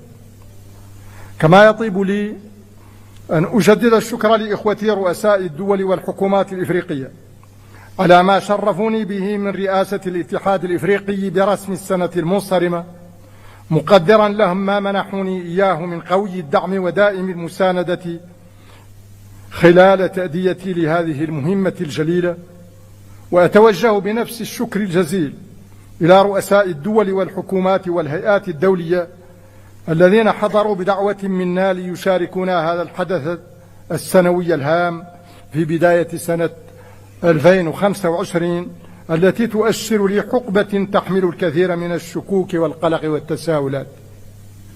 أصحاب الفخامة والمعالي، أيها السادة والسيدات، لقد صادف تشرفنا باستلام الرئاسة الدورية للاتحاد الإفريقي ظرفا دوليا وقاريا بالغ الحساسية والصعوبة، لكنه في الوقت ذاته صادف اعتماد خطتنا العشرية الثانية في سياق تنفيذ أجندة 2063، والتي تمثل الإطار العام للخطط التنموية متوسطة المدى للدول الأعضاء والمجموعات الاقتصادية الإقليمية ومختلف أجهزة الاتحاد الإفريقي.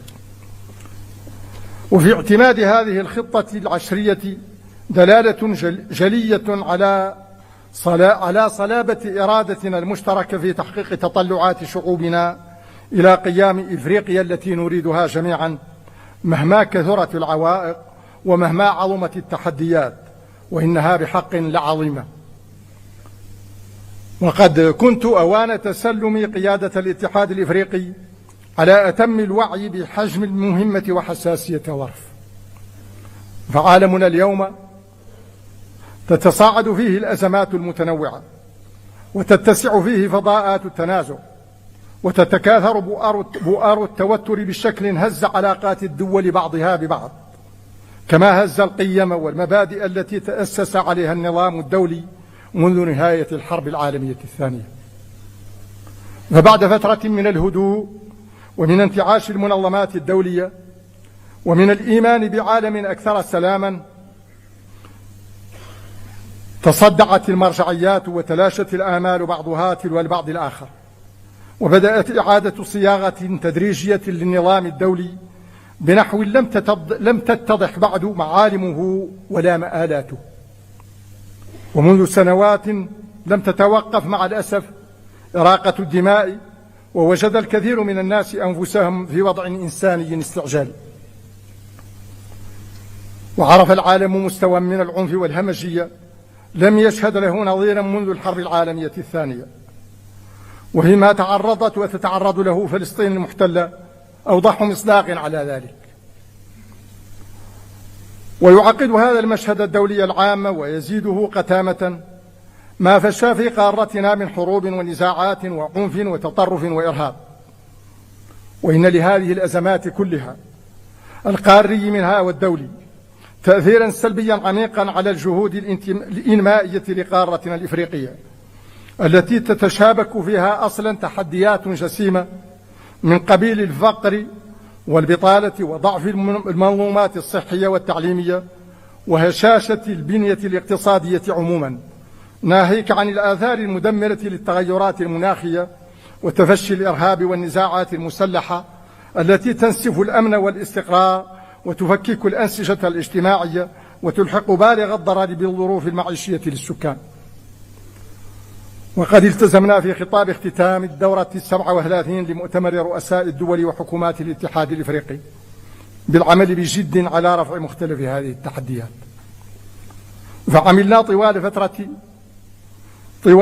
فترة ولايتنا في احترام تام لنظم الاتحاد ولتناسق تناغم مؤسساته، وكذلك في انسجام كلي مع المفوضية والجماعات الاقتصادية الإقليمية والآليات الإقليمية على مواصلة وتعزيز جهود السلام وحل النزاعات بالطرق التفاوضية السليمة، بدعمنا مثلا الجهود القيمة التي يقوم بها صاحب الفخامة دينيس ساسو نجسو على رأس لجنة الاتحاد الإفريقي رفيعة المستوى حول ليبيا، وبالاتصال المنتظم مع صاحبي الفخامة بول كاغامي وفيليكس تشيكيسيدي سعيا منا إلى وقف العنف والنزاع في جمهورية الكونغو الديمقراطية، وكذلك باحتضاننا في الجمهورية الإسلامية الموريتانية في 18 من دجنبر 2024 أعمال الاجتماع التشاوري الثالث لتعزيز تنسيق مبادرة جهود السلام في السودان،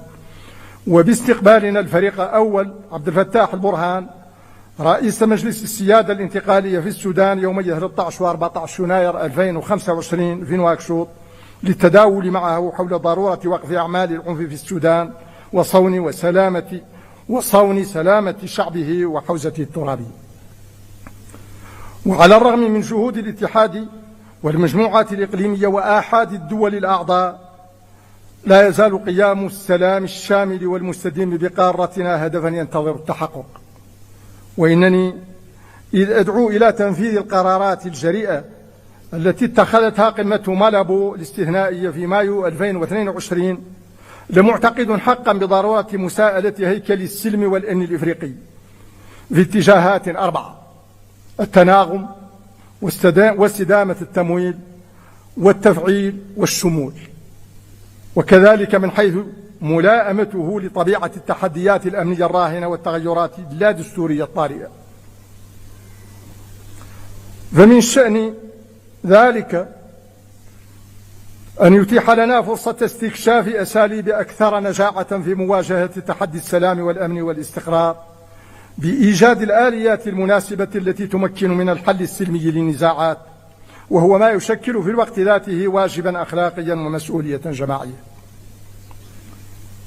ونحن في هذا السياق بحاجة لجهود كل منا وجهودنا مجتمعين في هبة عامة ضمن جهد جماعي منسق وشامل لرفع هذا التحدي. أصحاب الفخامة والمعالي، أيها السيدات والسادة،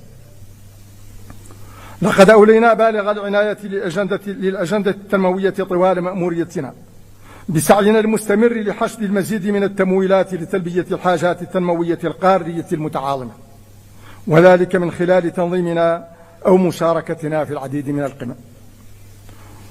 فقد نظمنا مع صاحب الفخامة السيد ويليام صامويل روتو في إبريل 2024 قمة نيروبي لدعم دورة التمويل 21 للمؤسسة الدولية للتنمية، وعززنا عملية الدعم هذه مع صاحب الفخامة ألسن وترا أثناء القمة الاقتصادية رفيعة المستوى التي انعقدت بأبيجان أكتوبر 2024، ومثلت لحظة هامة في عملية التجديد 21 لموارد هذه المؤسسة. وقد أسفرت جهود الدعم والمناصرة هذه عن تجديد موارد المؤسسة الدولية للتنمية بمستوى غير مسبوق وصل 100 مليار دولار. كما شاركنا في أعمال القمة الإفريقية الكورية، وحصلنا خلالها على زيادة كبيرة في الأموال الكورية الموجهة نحو المساعدة الإنمائية، والتي ارتفع حجمها بالنسبة لإفريقيا من 5.5 مليار دولار إلى 10 مليارات دولار، علاوة على مبلغ 14 مليار دولار مخصصة لتمويل الصادرات دعما للشركات المستثمرة في قارتنا. ينضاف لذلك ما أسفرت عنه النسخة الرابعة من قمة التعاون الصيني الإفريقي على مستوى الرؤساء من إعلان تخصيص جمهورية الصين الشعبية 50 مليار دولار لدفع عجلة التنمية في قارتنا.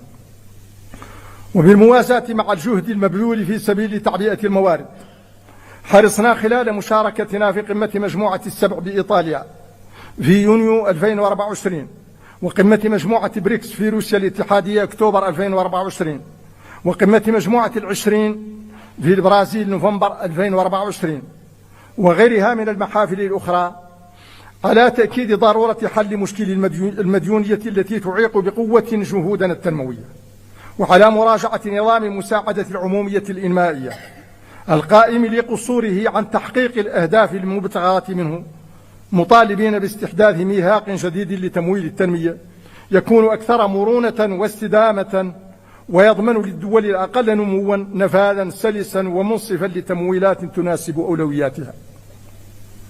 كما دأبنا على المطالبة بتحسين تمثيل القارة في المؤسسات المالية المعددة الأطراف لضمان مراعاة حاجاتها الإنمائية الملحة في الأجندة التنموية في الأجندة الدولية.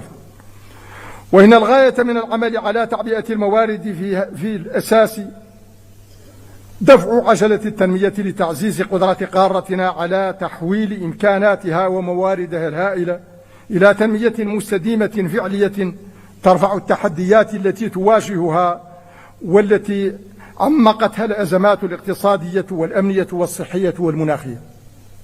وفي هذا السياق، وعملا بما تقرر من اتخاذ بناء أنظمة تعليمية مرنة لزيادة الوصول إلى التعليم الشامل والمستمر والجيد الملائم في إفريقيا، شعارا للقمة برسم السنة المنصرمة، نظمنا في الجمهورية الإسلامية الموريتانية وبالتعاون مع لجنة الاتحاد الإفريقي مؤتمرا قاريا حول التهذيب والشباب وقابلية التشغيل في ديسمبر الماضي بنواكشوط.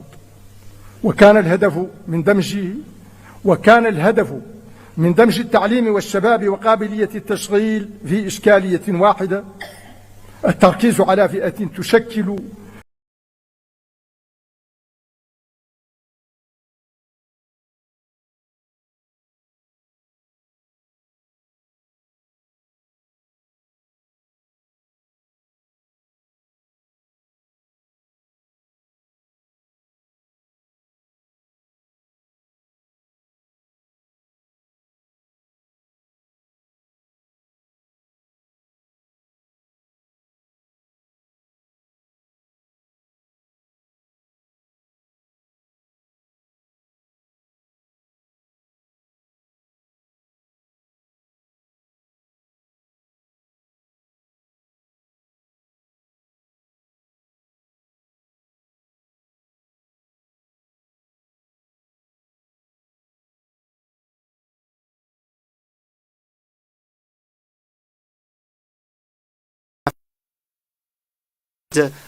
health systems that enable them to have access to good quality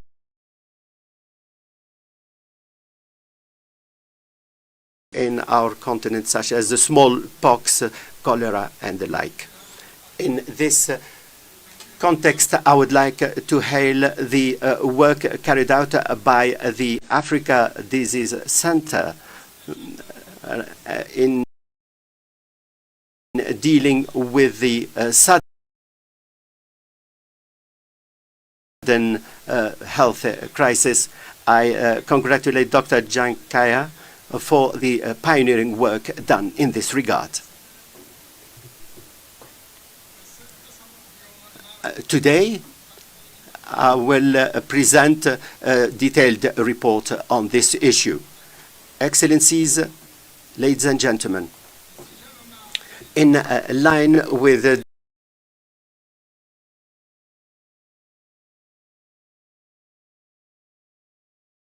to consolidate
إن تحقيق أهداف خطة العمل الثانية لتنفيذ أجندة 2063 يرتبط كثيرا بقوة وعمق التنسيق ما بين الاتحاد الإفريقي والمجموعات الاقتصادية الإقليمية والأهليات الإقليمية.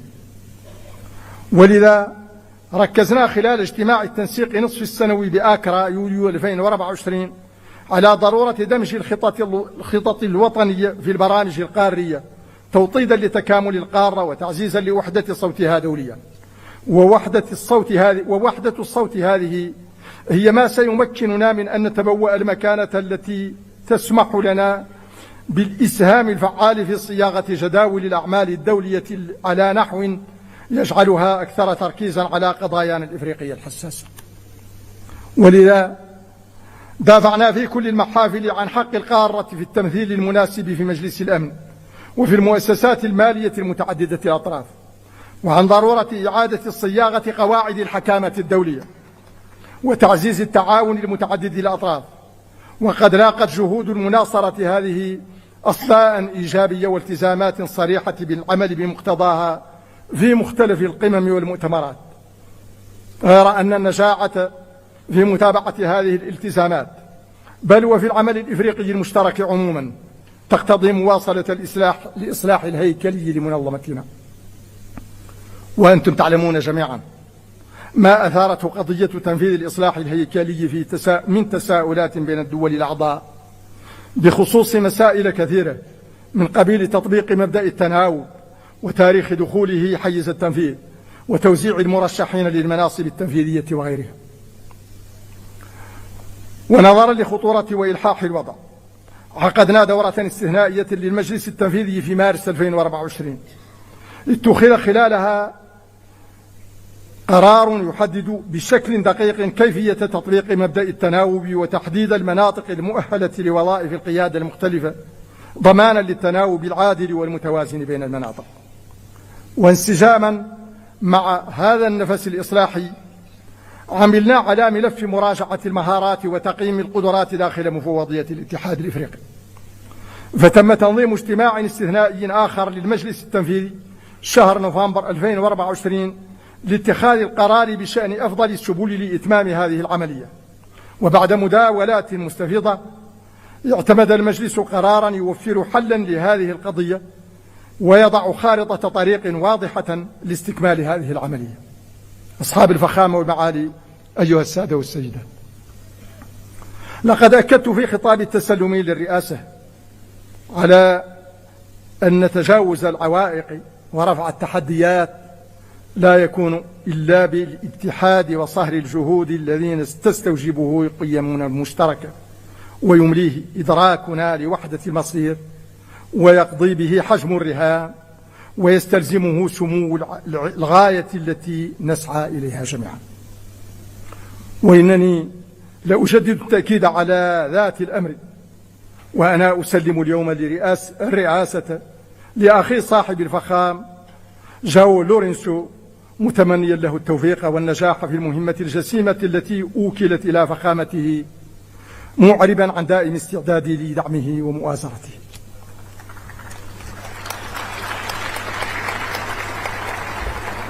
ولا يفوتني هنا أن أعرب عن عظيم تقديري لأخي موسى فقي محمد رئيس مفوضية الاتحاد الإفريقي، مشيدا بخصاله القيادية وشاكرا له دعمه الدائم ومساندته القيمة طيلة هذه المأمورية، ومتوجها بذات الشكر والتقدير لكافة أفراد المفوضية ومختلف أجهزة الاتحاد.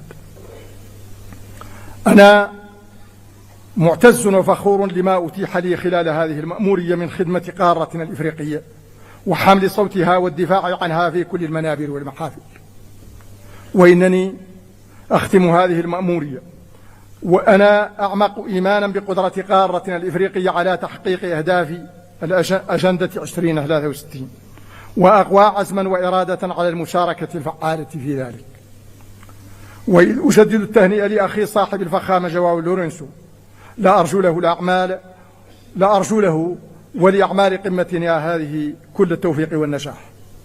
عاش الاتحاد الإفريقي وعاشت إفريقيا حرة شامخة ومزدهرة. أشكركم والسلام عليكم ورحمة الله.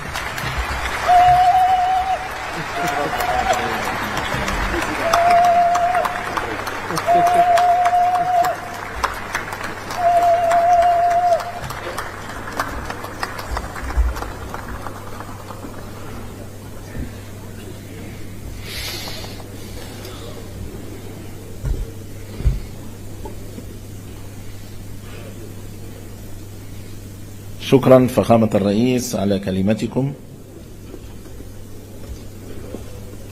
Excellencies, ladies and gentlemen, now allow me to invite His Excellency Ambassador Yusuf Mundoha Asumani, Ambassador of the Union of Comoros to Ethiopia and Permanent Representative to the African Union, Dean of the African Ambassadors in Ethiopia, to introduce the new Bureau of the African Union Assembly for this session. Your Excellency.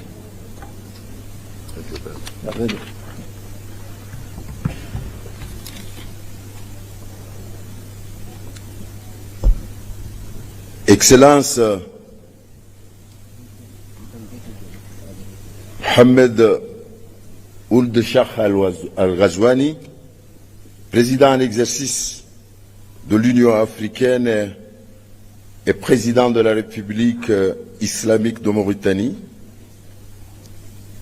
Excellence, Monsieur Abiy Ahmed, Premier ministre de la République fédérale démocratique d'Éthiopie. Excellence, Messieurs et Madame les chefs d'État de l'Union africaine. Excellence,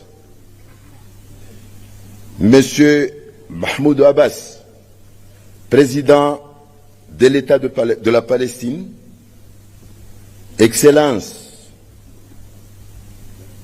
Madame la première vice-présidente de la République de Barbados, Premier ministre de la République de Barbados, Excellence, Monsieur Antonio Guterres, secrétaire général des Nations Unies, Excellence, Monsieur Moussa Faki Mahamat, président de la Commission de l'Union africaine, Excellence, Monsieur le secrétaire général adjoint de la Ligue des États arabes, Excellence, Mesdames les chefs des délégations, Excellence, Messieurs les ambassadeurs, représentants permanents et observateurs des États, Excellence, Messieurs et Madame les commissaires, Excellences, Messieurs et Madame les chefs des organes de l'Union africaine, chers invités, à vos rangs et grades, Assalamu alaikum wa rahmatullah wa barakatuh.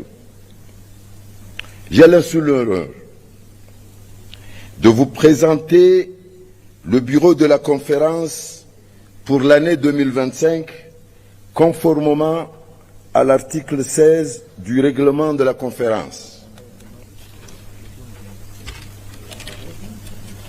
Le bureau se compose comme suit. Président, la République d'Angola, Afrique australe. Premier vice-président, la République de Burundi, Afrique centrale. Deuxième vice-président, la République du Ghana, Afrique de l'Ouest.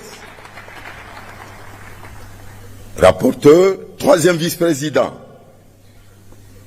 Jamhuri ya Muungano ya Tanzania, Afrique centrale. Afrique de l'Est, Samahan. Rapporteur, la République islamique de Mauritanie, l'Afrique du Nord. Cela a été proposé pour votre approbation et je vous remercie.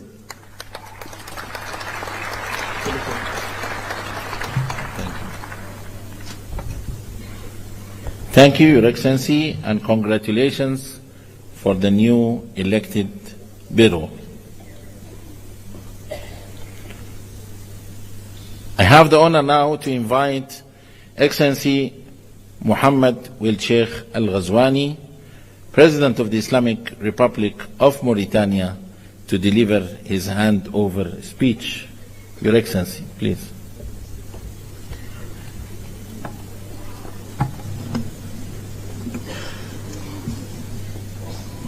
Je voudrais remercier mes chers collègues chefs d'État et de gouvernement, membres de la conférence, de m'avoir porté à la tête de l'Union africaine comme président en exercice au titre de l'année 2024-2025. Durant cette période, nous avons ensemble œuvré à faire avancer l'agenda du développement et de l'intégration de l'Afrique. Je tiens à vous remercier pour le soutien et vous remercier pour l'accompagnement sans faille qui ont contribué au succès de la Mauritanie et de l'Afrique dans l'exécution de cette noble tâche. Et je vais vous demander de me permettre maintenant d'inviter mon frère, le président João Lourenço, pour la passation du témoin et lui souhaite beaucoup de succès et de réussite. Je vous invite, Monsieur le Président. Thank you, Your Excellency. And now I have the honor to welcome His Excellency João Manuel Lourenço, President of the Republic of Angola, the new chairperson of the African Union, for the handover ceremony in the High Table. You are welcome, Your Excellency.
Okay, thank you.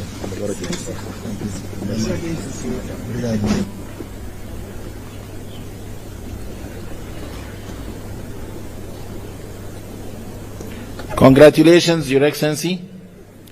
Allow me now to call His Excellency João Manuel Lourenço, President of the Republic of Angola, Chairperson of the African Union, to deliver his acceptance speech.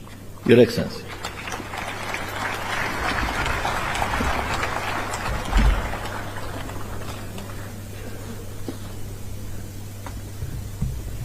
Your Excellency.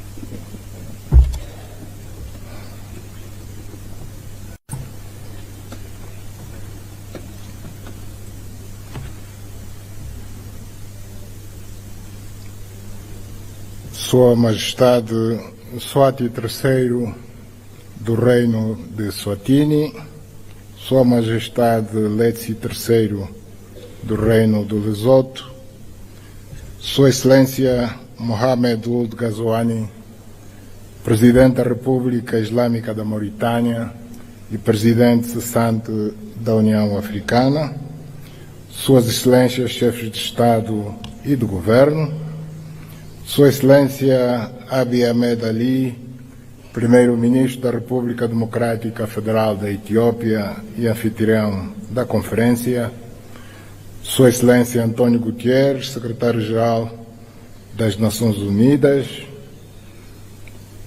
Suas Excelências representantes de chefes de Estado e de Governo, Sua Excelência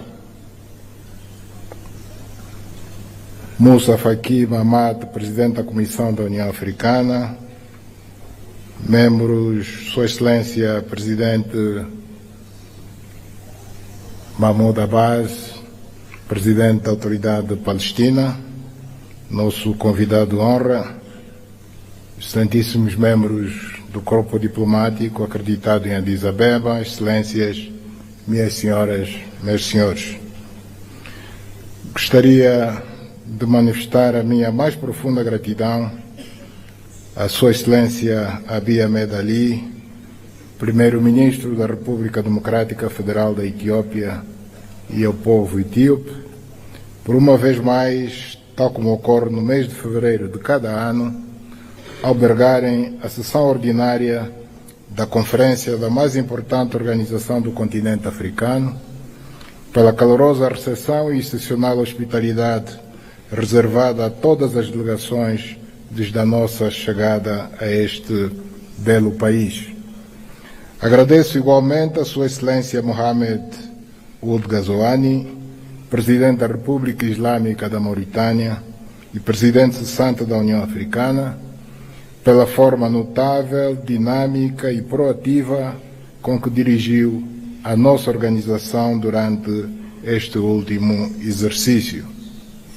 Foram desenvolvidas durante o seu mandato ações que contribuíram de forma apreciável para a realização dos principais objetivos definidos pela nossa organização para o ano que terminou, como o de se apostar na construção de sistemas educativos pujantes, de modo a permitir o acesso à educação de qualidade a todos os cidadãos africanos, tendo em vista a melhoria do desempenho do continente a nível global, em conformidade com os objetivos preconizados na Agenda 2063 da União Africana e com os da Agenda 2030 das Nações Unidas.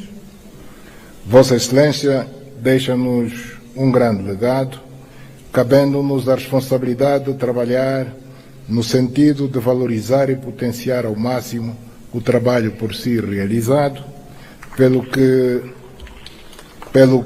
conto para este efeito com o apoio e experiência do Sr. Presidente e o dos outros Estados-membros da União Africana, de modo a que a República de Angola possa levar por diante uma presidência que vá ao encontro das expectativas dos cidadãos do nosso continente e ajude a acrescentar mais um passo no caminho que percorremos para se alcançar o objetivo do desenvolvimento socioeconômico de nossos países, a concretização da Agenda 2063 no quadro de todas as ações e esforços que empreendemos para construir a África que queremos. Os meus agradecimentos estendem-se a cada Estado-membro da União Africana, especialmente aos da África Austral, região onde estamos inseridos, pela confiança depositada em Angola para presidir neste ano de 2025 a União Africana, numa altura em que o nosso continente se depara com imensos problemas ligados à paz e segurança, que constituem um fator de bloqueio a todas as iniciativas e ações que procuramos levar a cabo em benefício do desenvolvimento das nossas nações. Como é do conhecimento de todos, é a primeira vez que a República de Angola assume esta importante responsabilidade de conduzir os destinos do nosso continente nos próximos 12 meses, o que me levará a olhar com atenção para os principais problemas de África e colocar ao serviço da nossa organização a nossa experiência na busca de soluções para as questões relativas à paz e segurança e cuidar da implementação pelos Estados-membros das políticas econômicas e sociais que promovam o progresso e o desenvolvimento do nosso continente. Tem para nós um significado muito especial o facto de assumirmos a presidência pro tempore da União Africana neste ano 2025, em que Angola comemora 50 anos da sua independência nacional.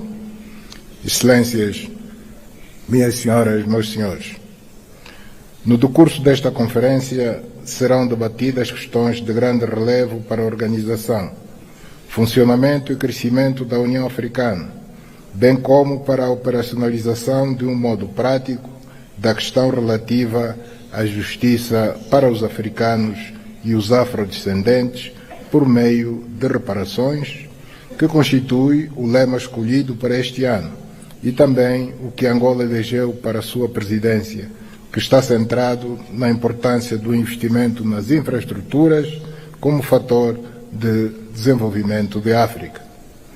A conjugação destes dois aspectos pode levar-nos a construir um canal de comunicação e de diálogo com os nossos parceiros internacionais que os faça compreender a importância e vantagem de cooperar com uma África desenvolvida, industrializada, com capacidade para superar a fome, a pobreza, a miséria e o desemprego, reduzindo assim a probabilidade de conflitos armados e de imigrantes ilegais junto às suas fronteiras.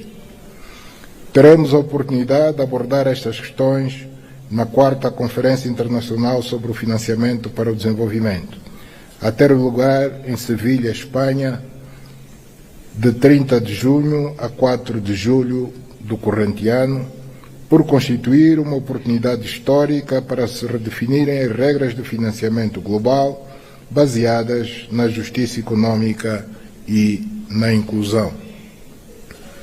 Tendo em conta os compromissos assumidos em conferências anteriores, mas nem sempre cumpridos, designadamente o Consenso de Monterrey, a Declaração de Doha e a Agenda de Ação da Addis Ababa, a 4ª Conferência de Sevilha visa responder aos desafios persistentes que se verificam no financiamento para o desenvolvimento e favorecer a adoção de soluções inovadoras e eficazes.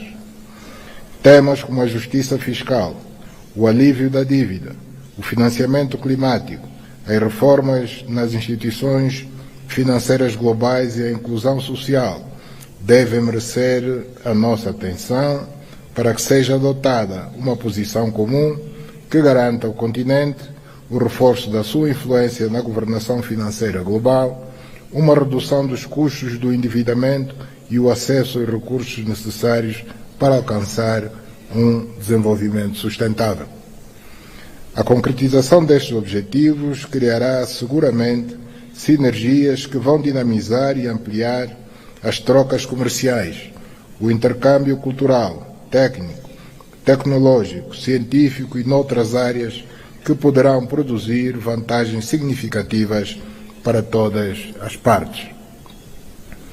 Acreditamos que nas perspectivas que traçamos para os nossos países, enquanto governantes, incluímos programas a serem executados com um grande sentido de prioridade no domínio das infraestruturas fundamentais, designadamente as vias rodoviárias e ferroviárias, os portos e aeroportos, as centrais de produção de energia elétrica e respectivas linhas de transportação e distribuição, absolutamente indispensáveis para a industrialização do nosso continente e a melhoria das condições de vida das nossas populações.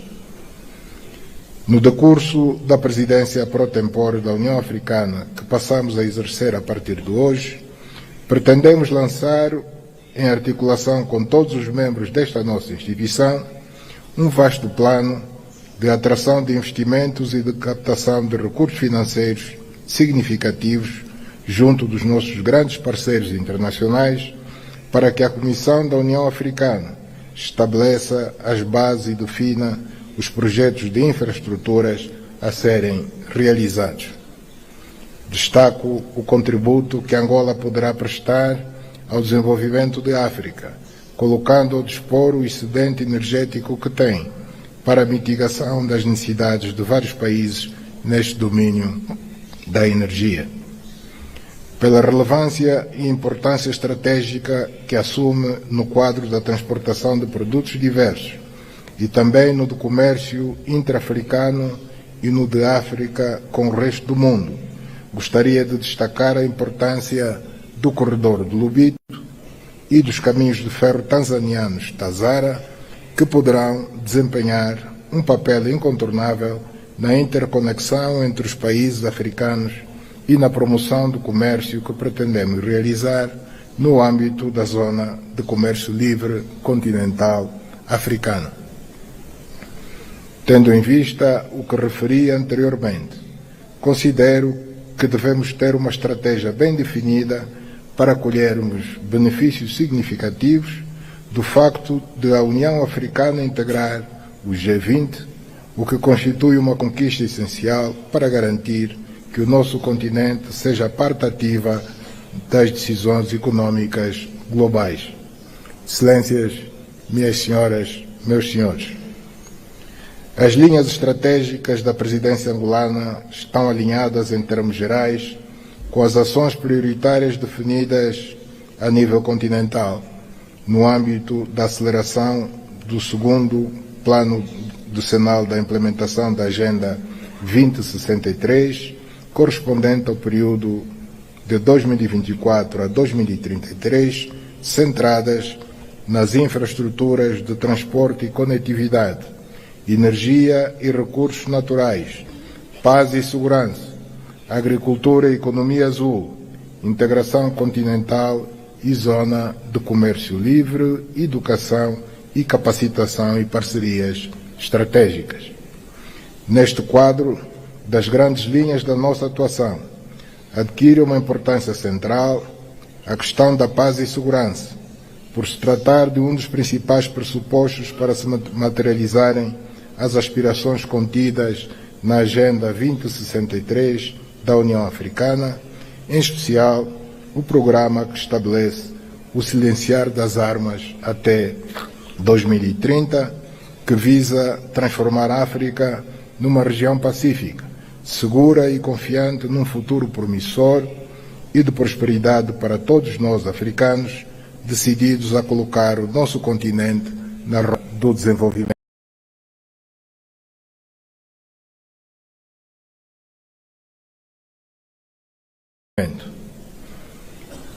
No relatório sobre as ações que realizei no quadro das minhas atribuições como campeão da União Africana para a Paz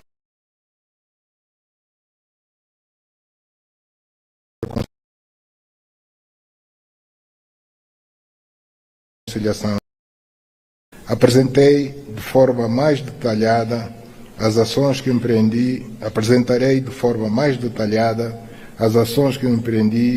para ajudar a restituir a paz ao nosso continente, e também vos falarei da minha visão sobre o que será essencial levarmos a cabo no futuro para que se consiga pôr um fim definitivo aos conflitos em África e fazer face aos desafios que as mudanças inconstitucionais de governo, o terrorismo e, mais recentemente, a invasão e ocupação de territórios de países vizinhos nos colocam. Temos ainda os desafios que se prendem com as catástrofes naturais resultantes das alterações climáticas e dos surtos de Marburgo, ébola, de varíola de origem animal e da cólera, que ciclicamente nos afeta e nos obriga a trabalhar de forma unida e solidária para a sua superação. Nesta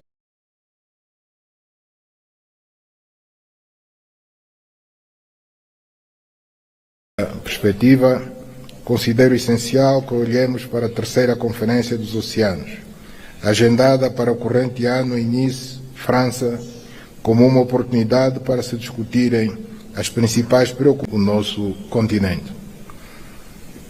Tendo mais de 30 países costeiros, o continente deverá ter como objetivos a proteção dos ecossistemas marinhos, promover uma economia azul sustentável e intensificar as ações contra a pesca ilegal, a poluição marinha e as alterações climáticas, que são, na verdade, desafios gigantescos a que temos de fazer face permanentemente. Quero, desde já, manifestar a esperança de que esta conferência contribua para a segurança alimentar, para o reforço da resiliência costeira e crie condições para que se mobilize o financiamento internacional para projetos sustentáveis no quadro da economia azul. Excelências, neste ano da presidência angolana, vamos trabalhar em coordenação com a Comissão da União Africana para mobilizar maiores recursos financeiros por via do reforço da cotização de cada Estado-membro, para que possamos, assim, dotar-nos dos recursos necessários à realização de projetos e programas a nível continental, reduzindo assim a nossa dependência relativamente ao financiamento externo. Excelências, minhas senhoras, meus senhores, Estamos a viver um ambiente internacional extremamente desafiante, em face dos nefastos efeitos dos conflitos que o continente enfrenta, bem como dos que vive o leste da Europa e a região do Médio Oriente. Apesar disso, temos a plena convicção de que, se conjugarmos esforços e unirmos as nossas forças, conseguiremos ultrapassar estes grandes desafios e construir a África com que sonhamos, e com uma voz cada vez mais ativa na abordagem dos grandes problemas que afligem a humanidade. É neste contexto que considero que devemos continuar a agir como um só corpo, no sentido de que as Nações Unidas se tornem mais inclusivas e alinhadas com os desafios e oportunidades de hoje, devendo a reforma do Conselho de Segurança continuar a ser uma prioridade fundamental para o nosso continente, pelo que é importante que reafirmemos o nosso compromisso com o consenso de Esuluini e a declaração de Sirte de 2005 a favor de 2 lugares de membros permanentes com o direito de veto e outros privilégios inerentes. Excelências,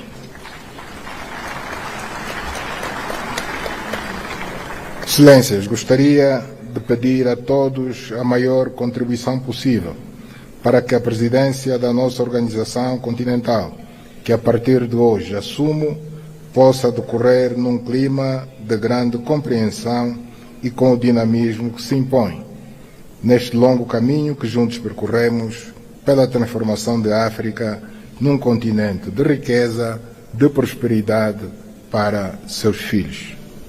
Permitam-me que transmita uma palavra de apreço à Sua Excelência Moussa Faki Mahamat e aos comissários que cessam hoje as suas funções na Comissão da União Africana pelo excelente trabalho desenvolvido no decurso dos seus mandatos ao serviço da nossa Casa Comum. Desejo à nova liderança sénior da Comissão da União Africana muitos sucessos no desempenho das novas funções, enquanto apelamos para que o espírito pan-africano e os ideais dos pais fundadores continuem a guiar o futuro da nossa organização continental. Declaro que aceito passar a exercer, a partir de hoje, as funções de presidente pro tempore da União Africana e que as lágrimas que derramamos hoje pela perca do grande filho de África, Samu Yoma, se transformem na força que nos vai fazer superar todos os desafios que temos pela frente. Muito obrigado pela atenção.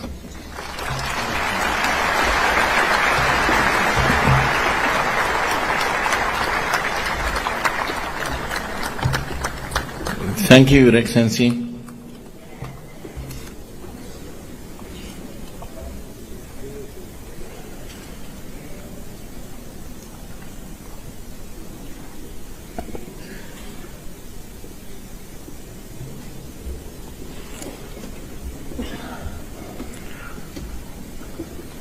Excellencies, ladies and gentlemen, in introducing the theme of the year 2025, Justice for Africans and people of African descent through reparations, it is now with great honor that I welcome Her Excellency Dr. Monique Nzanza Baganwa, the Deputy Chairperson of the African Union Commission, who will share her introductory remarks. Your Excellency.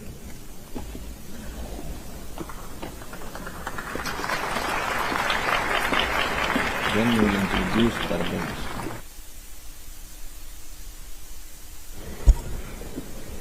Thank you. Your Excellency, the Chairperson of the African Union, Your Majesties, Excellencies, Heads of State and Government, Your Excellency and dear brother, the Chairperson of the African Union Commission, ladies and gentlemen, in the interest of time, allow me to stand on already established protocol.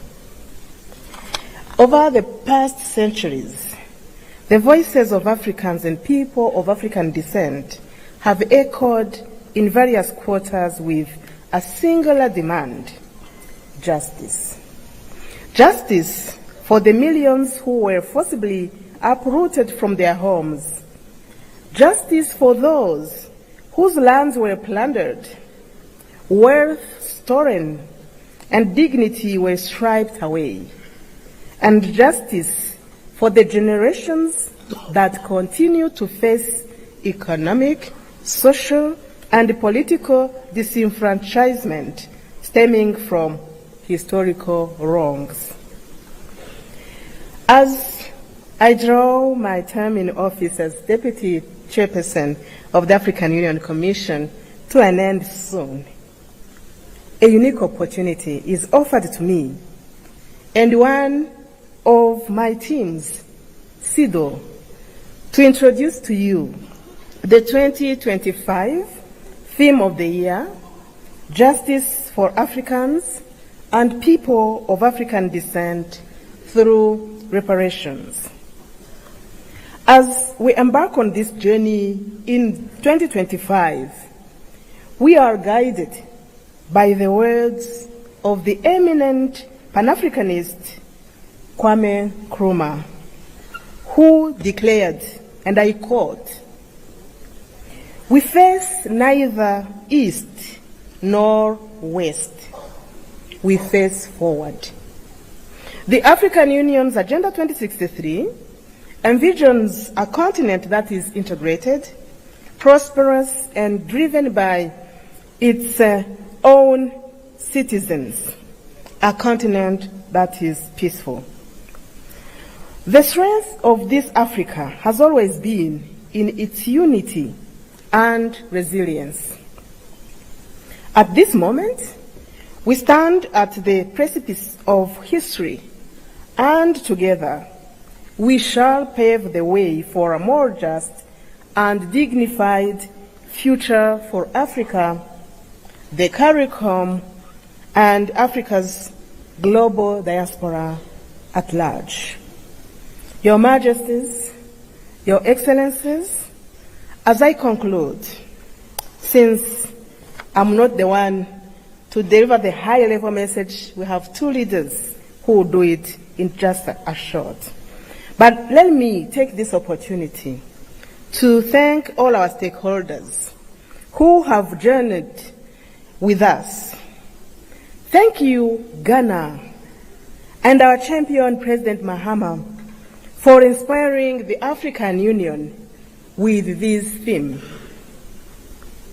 I wish to thank you, my dear brother Musa Faki, for your leadership and support. But through you also, acknowledge our teams who have worked hard around this theme of the year. Especially, I wish to recognize two ladies.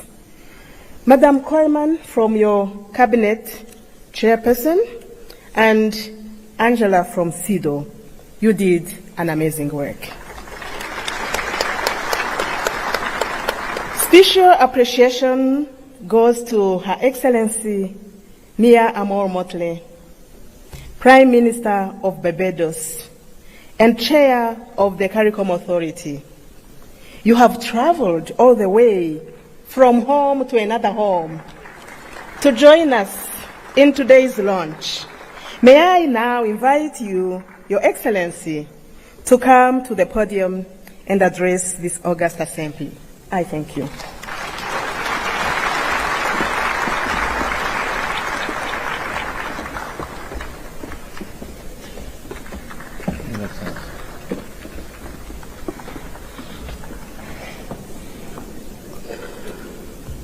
Thank you very much, Madam Chairperson. Your Excellencies, and may I start, Chairperson of the African Union, President of Angola, Your Excellency, Prime Minister of the Federal Democratic Republic of Ethiopia, and our host, Dr. Abiy Ahmed, Your Excellency, outgoing Chairperson of the African Union and President of the Islamic Republic of Mauritania, Your Majesties, Your Excellencies, Heads of State and Government of the African Union and First Ladies present, Your Excellency, the President of the Palestinian Authority, Your Excellency Antonio Guterres, Secretary General of the United Nations, Your Excellency Musa Faki Mohammed, Chairperson of the African Union Commission, Your Excellencies, former heads of state and heads of government of the African Union, distinguished delegates, ambassadors, and guests all.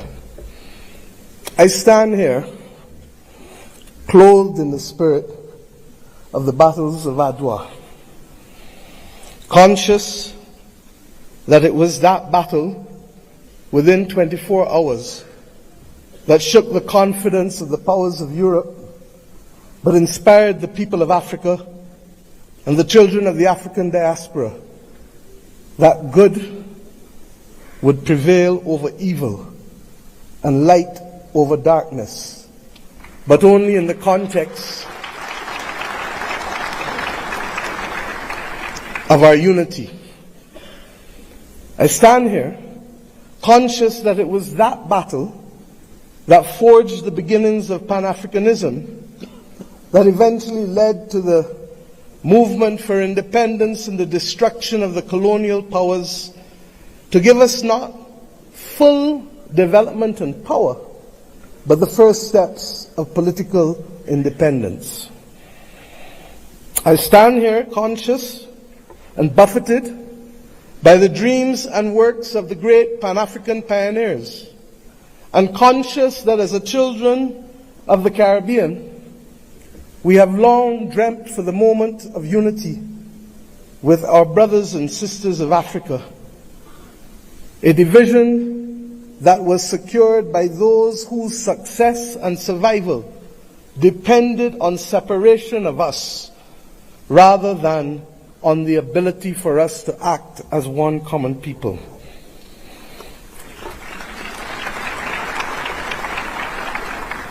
Our relationship, you can say, was embryonic. But regrettably, as long as it has been and as related as we have been, it has been sporadic. And it is up to us, as the children of independent states, to determine whether the history of separation shall be our future, or whether the spirit of Adwa can be our inspiration to confront the challenges of a new world.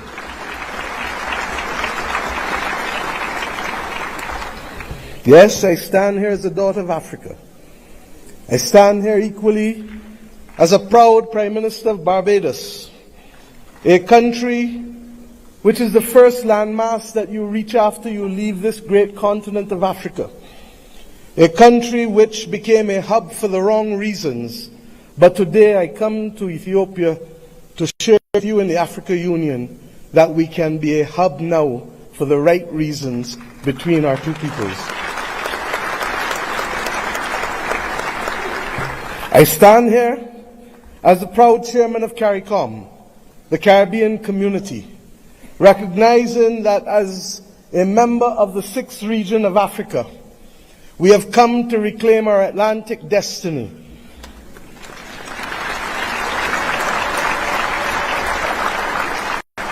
We have come to ensure that the very futures of our people are different and will not once again be determined by a middleman who will ensure that the Middle Passage is one that sees our people at the bottom of the ocean's floor of the Atlantic or in the fields of the plantations of the Caribbean,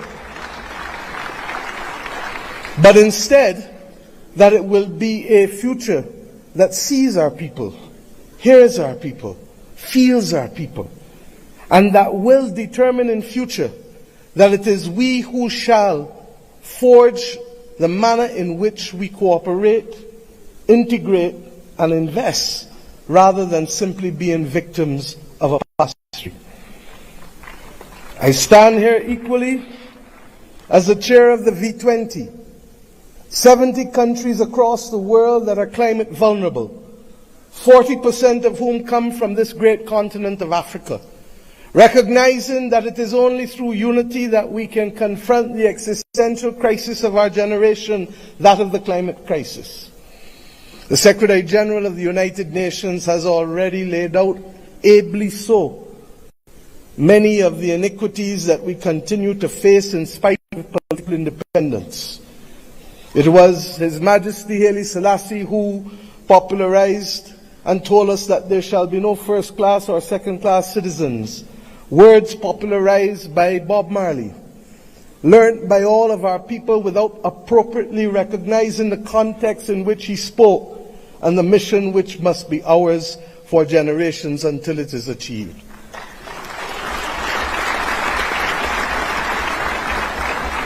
He told us that there would be war if there were first-class and second-class citizens. He told us that there would be war if the color of our skin was more significant than the color of our eyes. And we see here in the continent the continued descent into conflicts born out of ethnicity differences, born out of a mad grab for resources, not invariably for our own benefit, but for the benefit of others who seek to use our people as pawns in the determination of their own future. But we stand here as proud people, enough among ourselves to know the difference between right and wrong, and to forge a future that is not for a few, but for the many. Indeed, as the world confronts the climate crisis, it is the poorest of the poor who remain the most vulnerable to floods and droughts and hurricanes. It is the poorest of the poor, and soon to be the middle of the middle, who will no longer be able to access insurance and therefore to be able to forge ahead with development if we do not make changes.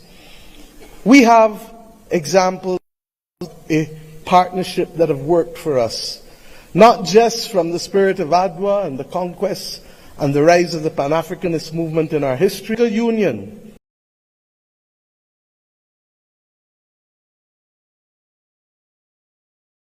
under the leadership then of President Ramaphosa, and with the assistance of Dr. Tedros of the WHO, that recognized that the Caribbean, which was being marginalized by denial of access to basic therapeutics, basic medical equipment, to vaccines, that we should not be left as pariahs on the global landscape, but that our brothers and sisters in Africa would bring us through the Africa Medical Supplies platform to be able to ensure that we could secure for our own people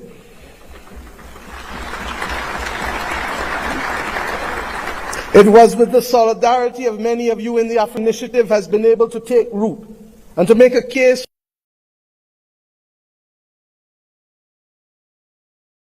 and more and a fairer system that allows us to be able to access finance, to put in place measures that allow us to be able to pause our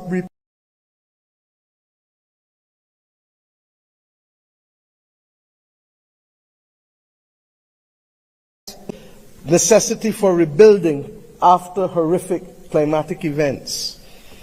We have seen how partnership helps us.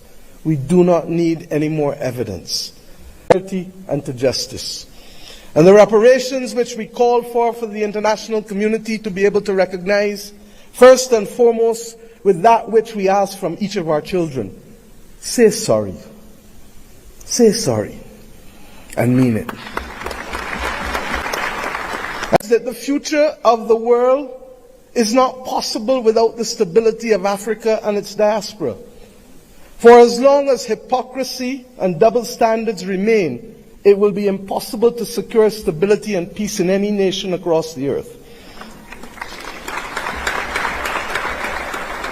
The reparations that we call for, beyond sorry, must be for fair access and development and compensation, because we each started the journey of independence with a chronic deficit.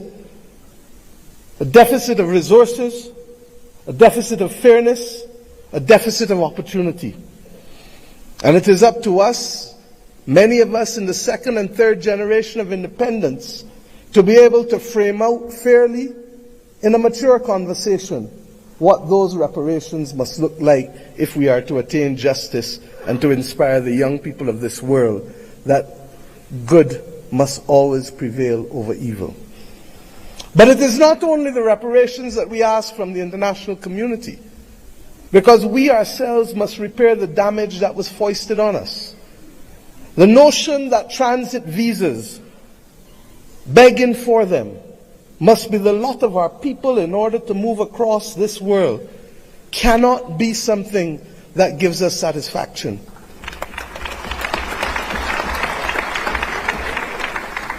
To go east and to go west, we are first forced to go north. It is not right. And it is not beyond the heads of government and heads of state, of the region, of the Caribbean community, and of the continent of Africa to determine that we must stop talking about, but simply do what is necessary to build the air bridges and sea bridges to guarantee that we control our destiny. I ask us to reflect on this because it is this simple act, apart from our music and our culture and our food, that will guarantee that it is not simply heads of government and heads of state that will meet in Accra or Bridgetown, but it is ordinary people who will be able to trade and to move from the closest point of Dakar to the closest point of Bridgetown, to be able to open up the opportunities that technically ought to be available not just simply through the Africa Free Trade Area or the CARICOM single market and economy, but through the combined opportunities provided by both. I ask us equally to recognize that in an era where AI is threatening to redefine what humanity can do and even if we can survive, that it is not ours to be the victims once again of technology as we were with gunpowder, but it is for us to help shape the future of the world, because more often than not it is Africa and its people who have brought the humanizing forces to bear on civilization. And if we are to be the cradle of civilization, then we are to be the protectors of people and planet, of humanity, as we go forward. And some watching on may say, how? And I say, how not? How not does a continent that has 40% of the world's minerals not be in charge of helping to secure the destiny and stability of the planet? How not does the numbers of our two communities, who constitute a third of the world's states, not act in singular purpose to forge the kind of world that we want and to be able to ensure that the institutions that deny access to us to hear our voices as reflective of the continent and of the small island developing states of the world, how do we not secure that admission, which is not only just, but a moral imperative if the world is to have stability in this 21st century? My friends, I ask you, how do we not secure this victory when 1 in every 5 and possibly 1 in every 4 persons on the planet will come from this continent and its diaspora? Those who lead today have a moral imperative, not just to our citizens in our own countries, but above all else, to unity. The spirit of Adwa demands of us that we recognize that even in the face of the greatest technology being foisted upon us, that we can rise and win if we act in unity. This has been a message not given by our generation alone, but by previous generations of African and Caribbean leaders. But we ask ourselves, why does it elude us? And the answer comes not from outside, but only from within. When I speak of the USA with affection, I do not only want to speak of that which is known in the Americas. I want to speak about that which ought to have been possible if the 1884 Berlin talks did not take place. the possibility of the United States of Africa, which is as diverse as India, which is as diverse as China in terms of ethnicity and language and religion, but which is entirely possible if we see not ourselves first, but we see the unity of ourselves together. This may be the cry of a naive and romantic daughter of Africa. But if that is the case, I prefer to die being a naive and romantic daughter of Africa than one who is cynical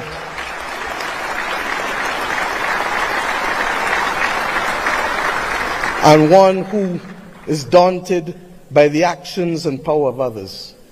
We know what it is to stand in unity with you to fight apartheid and to fight for the liberation of the peoples of Africa. For when President Castro stood to send people from his own country to southern Africa to free your people, it was in my own country that the planes refueled, ensuring that that battle was possible. And when 100 years ago, almost, a Barbadian man and woman left our nation and left the United States to come here, Arnold and Mignon Ford, he wrote the anthem and lyrics of the anthem of the United Negro Improvement Association, UNIA, and his wife dared to establish a co-educational school here in Ethiopia, ensuring that boys and girls could receive education in a time and at a time when war was dominating the global landscape. They chose to see light rather than darkness. I ask us today, in tangible terms, that will allow our people to travel, that will allow us to pool our investments to ensure that the people of Africa not be denied the electricity that is so necessary as a platform for participation in the new world. I ask us not only to pool that investment, but to also ensure that we pool our voices, because there is too much division in this world today. There is too much war and there is too much conflict. And we know what precipitates and causes that. If we leave Addis Ababa with the commitment that the world is not going to be safe without a prosperous and stable Africa, then we understand what is the moral imperatives we must undertake in each of our countries to secure that unity of purpose and to secure ultimately the saving of the people and planet. I ask you today to recognize that, and I thank Prime Minister Abiy Ahmed for agreeing that the first in-face summit of CARICOM and the African Union should take place here in Addis Ababa on the 7th of September of this year of our Lord.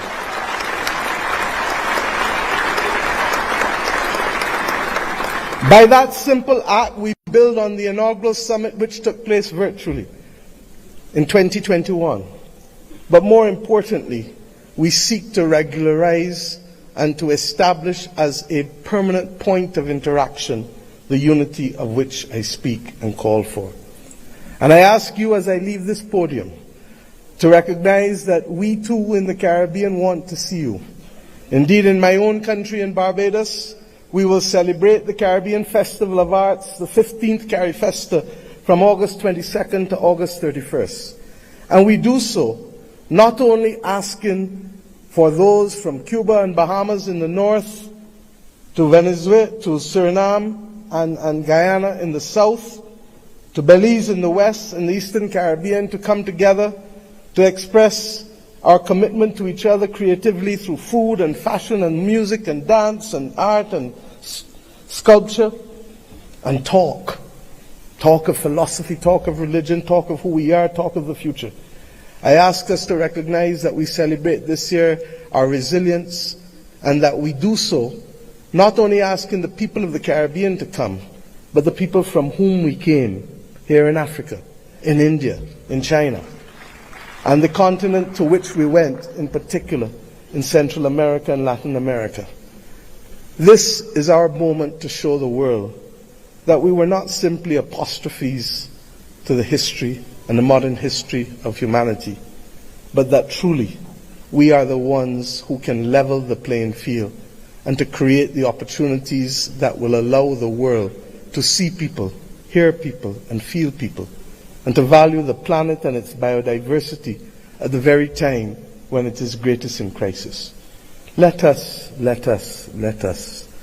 remove the scars of history and be firm craftsmen of our fate, recognizing that the only people who can stop us now are we but ourselves.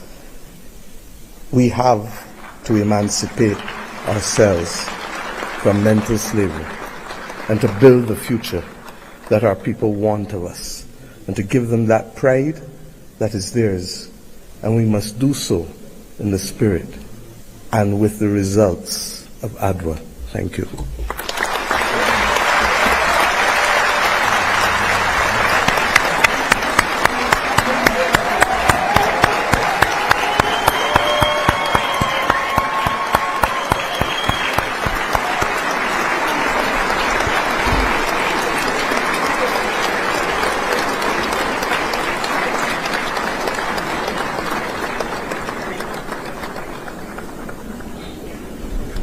Thank you, Your Excellency, Prime Minister of Barbados, Chair of the Caribbean Community, CARICOM, for a global call for the African Union theme of year 2025. It is my distinct honor to welcome now His Excellency John Mahama, the President of the Republic of Ghana, as the African Union leader on advancing the cause of justice and payment of reparations to Africans. Your Excellency.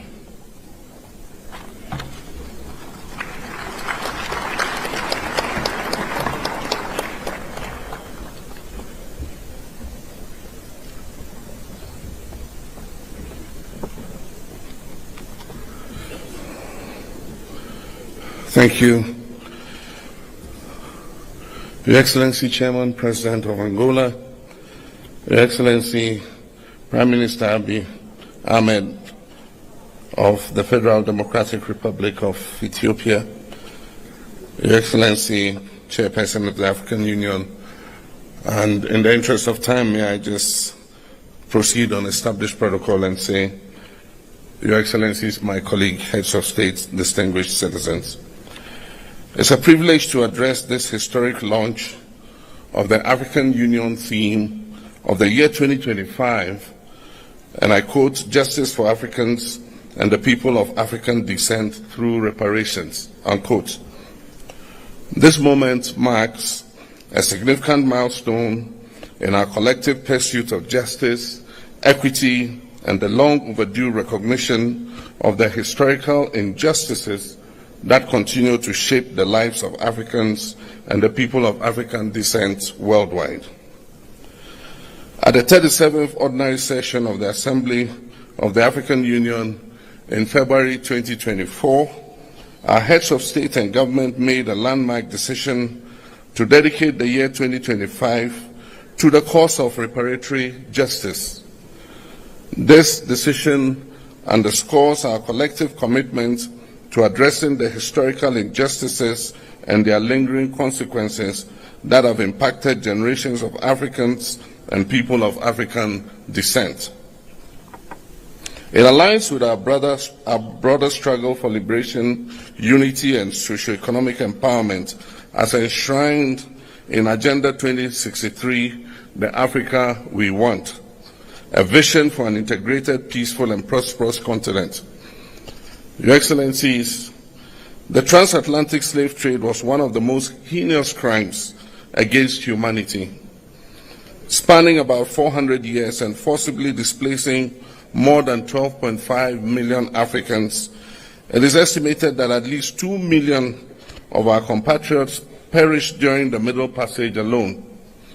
The legacy of this brutal system, along with colonialism, apartheid, genocide, and new colonial exploitation, have left deep and enduring scars on the fabric of our societies. Today, the descendants of enslaved Africans continue to face economic disparities, social inequality, systemic discrimination, and racial prejudices. Addressing these challenges requires more than just acknowledging them. It demands action. The economic impact of colonialism on Africa has been profound. Historical estimates suggest that the continent lost trillions of dollars in both human and material resources due to colonial exploitation. The forced extraction of wealth, which included minerals, cash crops, and labor, deprived African nations of the capital and infrastructure necessary for sustainable development. Colonial policies intentionally stifled industrial growth, leading to a dependency on foreign economies that persists even till today. The systemic plundering of Africa's natural resources, coupled with the disruption of traditional governance structures, has resulted in lasting consequences, worsening poverty, underdevelopment, and inequality throughout the continent. In November 2023, Ghana hosted the Accra Reparations Conference, a historic gathering that brought together African heads of state, scholars, and representatives of the global African diaspora to advance the reparations movement. This conference reaffirmed the urgent need for comprehensive reparatory justice and laid the foundation for stronger advocacy and policy frameworks. It provided a platform for dialogue on the financial, cultural, and social restitution necessary to address the enduring effects of slavery and colonialism. The outcomes of this conference served as a guiding pillar for our collective efforts moving forward. The 2025 AU theme of the year is therefore a call to galvanize efforts towards reparatory justice. It is an appeal to ensure that the dignity, rights, and well-being of Africans and their descendants are fully restored. Reparations involves not only financial compensation, but also restitution, rehabilitation, and guarantees of non-repetition for the abuse of fellow human beings. It is also about truth-telling, historical accountability, and the restoration of agency to those who have been marginalized for centuries. Your Excellencies, ladies and gentlemen, the call for reparations, while including, extends beyond financial redress to encompass addressing structural inequalities, ensuring educational and economic opportunities, reclaiming cultural heritage, and amplifying the voice of Africa and the diaspora communities on the global stage. Achieving justice requires multi-stakeholder collaboration. Today's pre-launch event serves as a crucial platform for concertedly rolling out constructive consultation, dialogue, and partnership. We welcome the participation of AU member states, regional economic communities, the global African diaspora, civil society organizations, academia, the private sector, and international partners in this transformative endeavor. The African Union Commission, in collaboration with key partners, have developed a concept note and revised the roadmap to guide the implementation of the reparations agenda. This initiative will further the aspirations of Agenda 2063, fostering an Africa that is self-reliant, just, and inclusive. Through this launch, we seek to, among other things, mobilize political will and commitment towards reparatory justice and racial healing, present and discuss the roadmap for implementing the 2025 theme of the year, foster partnerships among AU member states, diaspora communities, and like-minded international allies, engage stakeholders in resource mobilization efforts to support reparations initiatives across Africa, elevate awareness and advocacy to ensure sustained engagement beyond 2025, encourage dialogue and knowledge sharing among experts, policymakers, historians, and affected communities, and finally, to ensure an end to the culture of silence and denial on racism and colonialism. Your Excellency, the work ahead requires a unified voice, a clear strategy, and unyielding commitment. Today, we reaffirm our commitment to working together to develop policies and frameworks that will support reparations efforts across Africa and beyond. We must continue to advocate for stronger legal and institutional mechanisms at the national, regional, and international levels to ensure that reparatory justice for the historical trauma inflicted on global Africa is not just a conversation, but a reality. Your Excellencies, ladies and gentlemen, to conclude, I wish to express Ghana's unwavering support for this critical initiative. Let us seize this moment with the determination it deserves as we work together towards a future that is fair, that is just and equitable for all Africans and people of African descent, and by natural extension, the uplifting of all humanity. I thank you.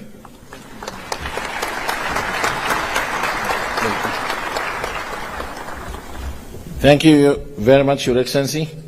Allow me now, Excellencies, ladies and gentlemen, to move to the family photo while calling the rest of the respective delegates to remain in their seats. Remain in their seats, please, to ensure the smooth organization of the family photo. Allow me this time to call Excellencies and Honorable Heads of States and delegates in an organized manner to proceed to the photo session location. Allow me now to start by calling distinguished presidents from Liberia, Libya, Madagascar, and Malawi.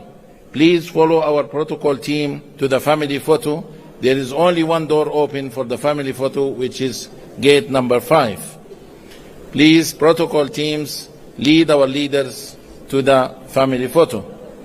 And then the second row, please, distinguished presidents and heads of states from Cape Verde, Cameroon, Central African Republic, Chad, Comoros, Congo, Cote d'Ivoire, Democratic Republic of Congo, Djibouti, Egypt, Equatorial Guinea,